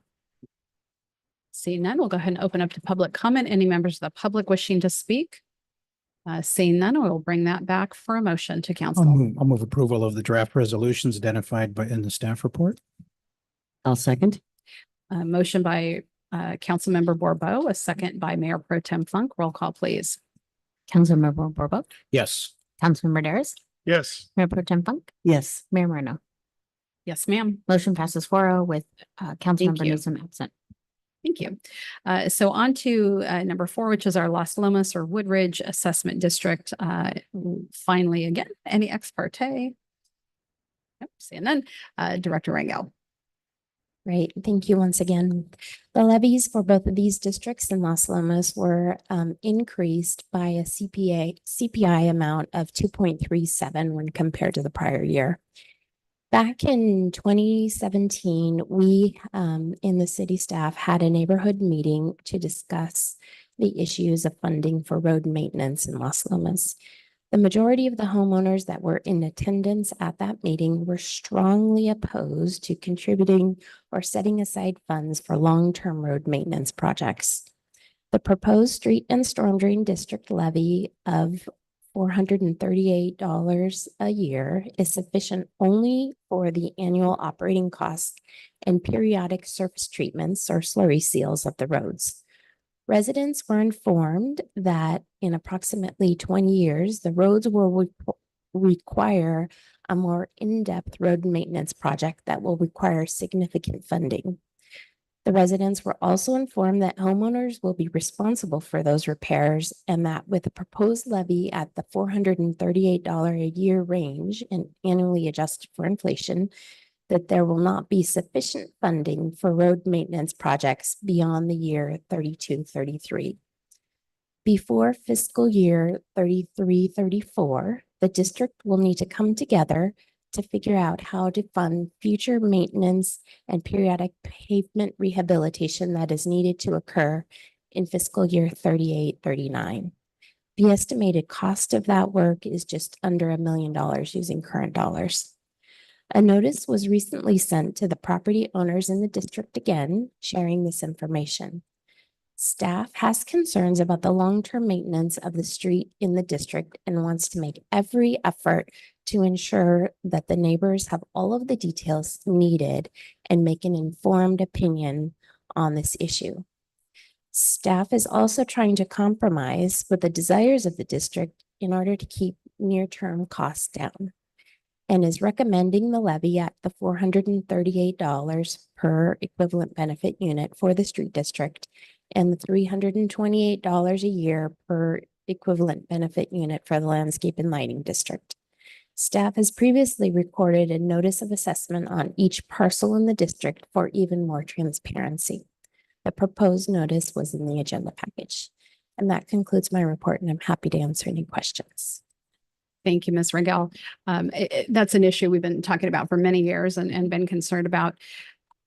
My question is, when that time comes, right now we have a lot of, 40-ish miles of street that are non-city maintained throughout Atascadero. And some of them are not in assessment districts like this. And it's challenging for homeowners to be able to come together to actually make something happen and improve the road. And so oftentimes those roads don't get improved. In a situation like this, is there a mechanism whereby I would think the HOA would have a better ability to say, get financing and assess the members and actually keep up with the roads, if obviously that's what they all choose to do. But would that be simpler than, say, residents on a, Tecarita or something like that, that's non-city maintained, trying to get together and fund something? Yes, if there is an HOA that exists in this development, which I'm not sure that there is not an HOA in this development. So it would be a similar process. I would imagine that we would still continue with the, the minor updates, and maybe Director DeBar could help me with this one on what would happen if they couldn't, or we are trying to work with a local banking partner on getting the road loan program back into play. So that might be an option at that point. Director DeBar, do you have any further? Sure. And I think these benefit assessment districts, we look out like 5 years in the future, and that's what we, I think legally could be collecting money for towards. And, as Director Angel mentioned, we had a meeting a number of years ago and had a number of discussions with the neighborhood about, hey, do you want, uniform rate or not? So it doesn't go, if you use that 5-year measure, then your assessment's going to be higher some years and lower other years. But when that time comes, when we're 5 years out from having to do, say, mill and overlay, or, something even more substantial, that'll be something that we'll have to look at as, the rates may go up for 5 years prior to that project. So that is something where the city could look 5 years out, or maybe it's even 10 years out, and say, okay, we're going to start assessing more, but we would still be limited to that annual increase. Like, we can't start making up prior amounts. Is that correct? Or could we, if needed? So the bylaw, we can go with the maximum levy amount, which is much more than what we're charging. And so that amount does increase every year. So we could adjust those. So that is something that the city years into the future could say, hey, this hasn't been done. We're going to start, and we would basically force it on, because just so those of you who are not sure exactly what we're talking about, when this is set up, the city essentially becomes the HOA for a community, which we'd rather not be in the business of doing that. But that's the way these 3 certain areas were set up. We'd rather it be an HOA and everybody kind of have control over their own roads and lighting and landscaping and the rest. But here we are with this.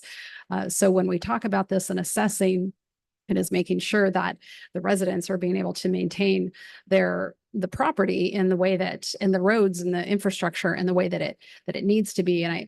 And I know that, well, 7 years ago, a kind of a vocal group came forward and didn't want it done. I'm curious, at some point, is there a group of people that say, hey, we would like to start putting away for that? And, I don't know if we know that, but we're not going to do anything about it tonight, but just, this is kind of the thing I'm always thinking about when we bring this one up. So that's a good point. Thank you, Mayor. That was going to be my question, Mayor, and you kind of addressed most things I was asking, but I'm curious, when you started to remind people, and maybe there's some newer homeowners in this area, are they going, wait, what do you mean? Because 2032 isn't as far away as it used to be, or is everybody just happy, and down the road when things get really bad, the option will be, hey, we're way below the minimum with the maximum assessment, we can suddenly double it. I think in practice, what would happen, so we hold these funds in custody, right? So we start, the city's interest in these assessment districts is to make it clear that these aren't public roads. You're taking, but we'll collect money for you on your behalf to be used to maintain your road. I think it's really important at hearings like this where we have these discussions. So the city's protected, that we're saying this isn't enough, this isn't enough. I think every few years we should make that clear in our notices. I know that many of these residents are very aware of this arrangement.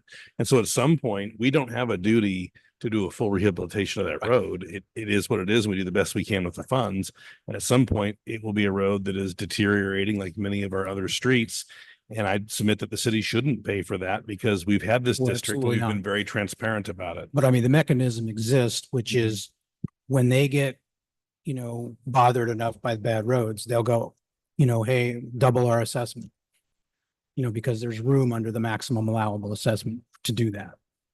But it'll be several years. Or the coming. city, or I think the city could without their agreement. Like that is, is there a fiduciary responsibility that we have, like not just in terms of the money, but in terms of what it's going for and making sure they're setting aside enough? I'm assuming the answer is no, because otherwise we would be forcing them to.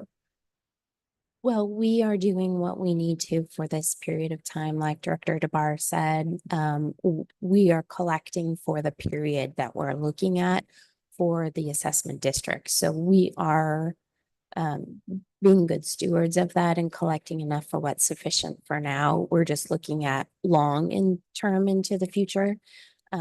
So certainly the council is the authority on setting the levy for the districts, which is why we have this public hearing every year. And if I can maybe add something as well, the money can only be spent in these districts. So, I mean, these are obligated revenues that have to be spent on these specific roads versus, the 150 miles of street that are, the city maintains that, the limited funding we have, they're all kind of vying for some attention. So the idea is that, we'll keep an eye on these roads and keep them in good condition. So we can maybe delay those major, rehabs and reconstructions that would occur, instead of every 24 years, maybe we can put it off for 30 or something like that. So that's one of the advantages that the district does provide is we do have a source of money to be spent that has to be spent on these specific roads. Thank you. Two quick questions. One, with regard to disclosure of the pending, potential for larger increases in this to cover the longer term maintenance costs. To what extent is this communicated to the realtors and potential buyers when they're looking at those properties so that there is clear disclosure of the future obligations that property may be required to incur? That is a great question. That is a question that was come up at a previous one of these hearings in a prior year, which did kind of bring up this whole idea of the notice of assessment that it gets recorded on the deed. So anybody looking at what's recorded on any of the deeds in these homes will find this discussion of the needs and that the fact that this is not a levy that will accomplish a major overhaul of the roads in 39. Okay, so that'd show up on a title report or another documentation that would come to the buyer at the time they're making a purchase. Exactly. And then in addition to that, each homeowner gets notice about this meeting and then a letter with it that explains that whole topic and invites them to comment both on this public hearing and then the meeting that we had last month as well. Right. So the meeting notice allows them to discuss, enables people who are already bought in to decide whether they're not going to be part of, let's put some money aside now so we don't have to get slammed later. But it does the other communications protect prospective buyers to know that there's that obligation in there and that we don't have the surprises like we have with other non-city maintained streets where people don't know that they actually own the street and are going to have to fix it themselves. That is correct. Okay, and then the one other thing that's a bit tangential, but there was discussion around of safety concern, traffic safety concerns in the area of this project. That I think they were going to do a red curb painting, and I just wanted to follow up and find out if that had occurred. Yes, I met with the residents and Mr. DeBar, I believe, was out there today marking distances for neighbors to see. We will be looking to add red curb in areas of sight and a center line to demarc where you should be on what side of the road when you make the turn. And I think that was acceptable to many of the residents. So thank you for responding to those. Actually, just a clarification. I was on my way to go there to market and I got sidetracked it. So I'll be doing it tomorrow, market. So that area. Sorry, city manager. I didn't notify you. I didn't make it up there. All right, and no, we thank you to staff because you've been taking this concern seriously and moving forward with that. We really appreciate it. But we Right. do plan to have that marked, hopefully painted this week. That's the goal. Excellent. Thank you. All right, let's go ahead and open up to public comment. See if there's any public comment on this item. I'm seeing none, so we're going to close public comment and let me bring that back for a motion. I move we approve the draft resolutions presented by staff for this agenda item. I'll second. Motion by Councilmember Borbo, a second by Mayor Pro Tem Funk. Roll call, please. Councilmember Borbo, Yes. Councilmember Daris, Yes. Mayor Pro Tem Funk, Yes. Mayor Moreno. Yes, ma'am. Motion passes 4-0 with Councilmember Newsom absent. Thank you. Next is public hearing number 5, or adopting sewer service charges to be added to the 24-25 property tax rolls. Do we have any ex parte on this item? Seeing none, we will move over to our Public Works Director, Mr. Nick DeBar.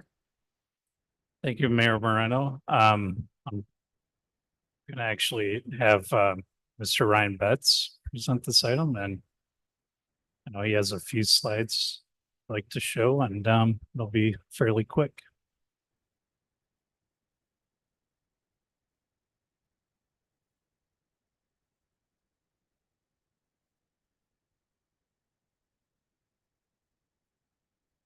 Good evening, Madam Mayor, City Council Ryan Betts, Public Works Analyst.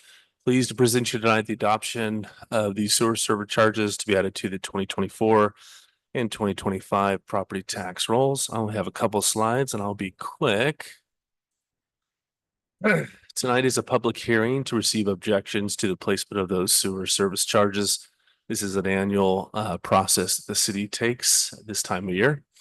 The sewer service charges are fixed rates and collected with the property tax. These charges go primarily to infrastructure, including the water reclamation facility, collections, and of course, operations. Tonight, there is no proposed rate increase. We're proposing to adopt the same sewer service charge as 23 and 24. And that's primarily, I should make a note, that's primarily because we are actually in the process of conducting a wastewater study that will look both short-term and long-term at all the different various costs, and then come back to the council with the result of that study and discuss any potential sewer service charges associated with that study. We build typically or approximately 5,700 parcels. This year, that'll generate about $4.8 million annually. Just by way of the users or the folks that receive these charges, the charge will be on their property tax bill, and it will say something to the effect of a Atascadero sewer service charge. The county auditor deadline is July 22nd, 2024. Why that's important, we submit all the APNs and the equivalent of the charge to the county, and then of course that's added to the property tax.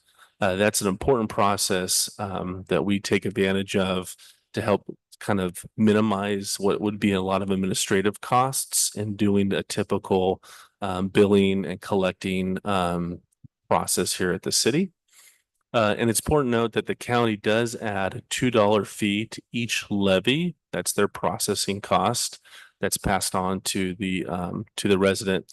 And it's also important to note, this is only for sewer service charges. Many of our residents are on septic systems here in the community.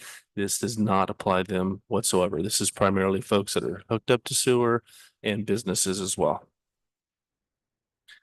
So the recommendation before you tonight is to conduct a public hearing to receive verbal testimony regarding the proposed sewer service charges to be levied onto the property tax rolls, and to adopt a draft resolution approving the sewer service charges to be added to those said rolls. And staff is available for any questions.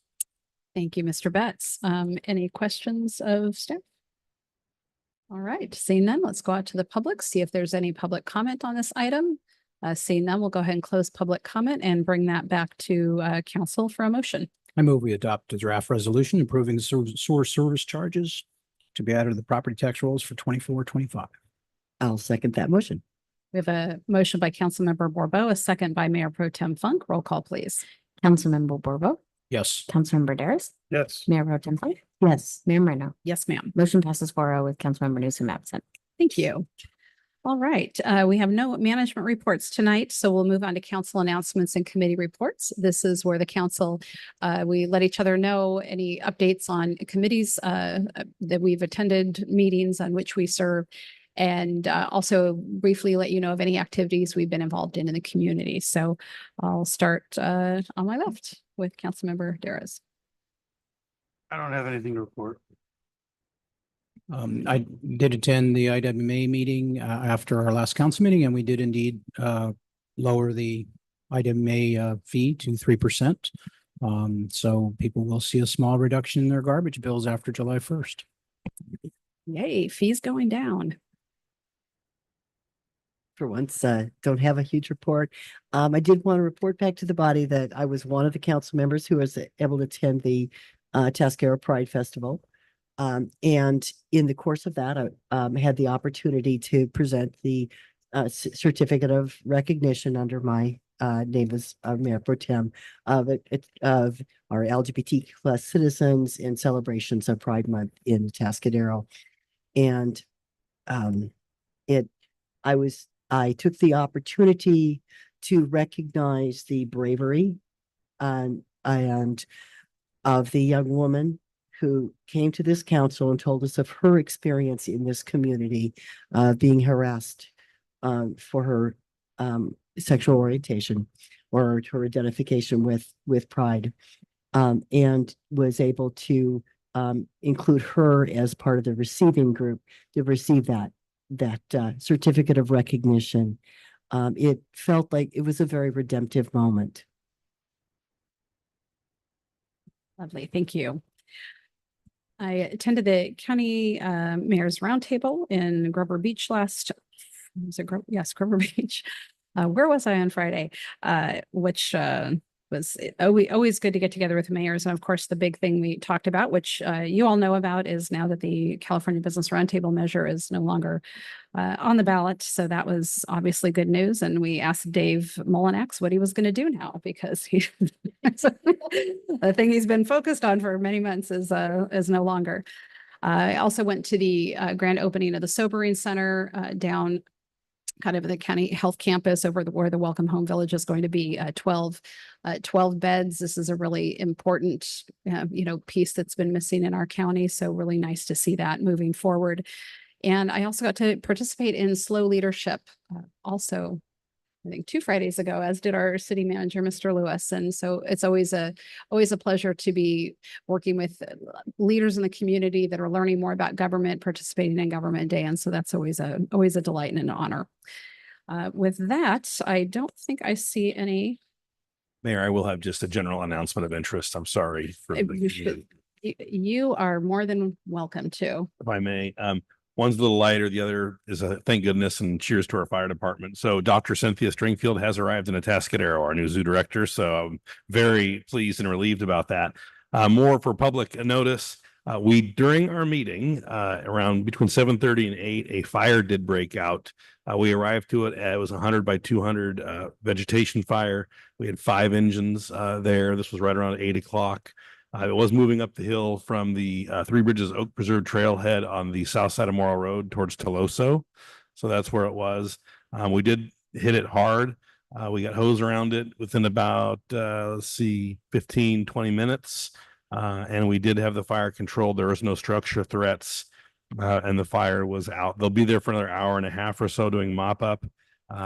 41 has a hard closure going west. So they have started to let eastbound traffic through, but just a shout out to our fire department. I did step out of the meeting a few times and you could see the fire. It has been on everything at Atascadero and other media outlets, so you will hear about it. But our fire department handled it and I'm very proud of them, as I know you are too. So the community is safe thanks to them. Thank you. Thank you. And yes, good work. Thank you all. I see no individual determinations. So with that, meeting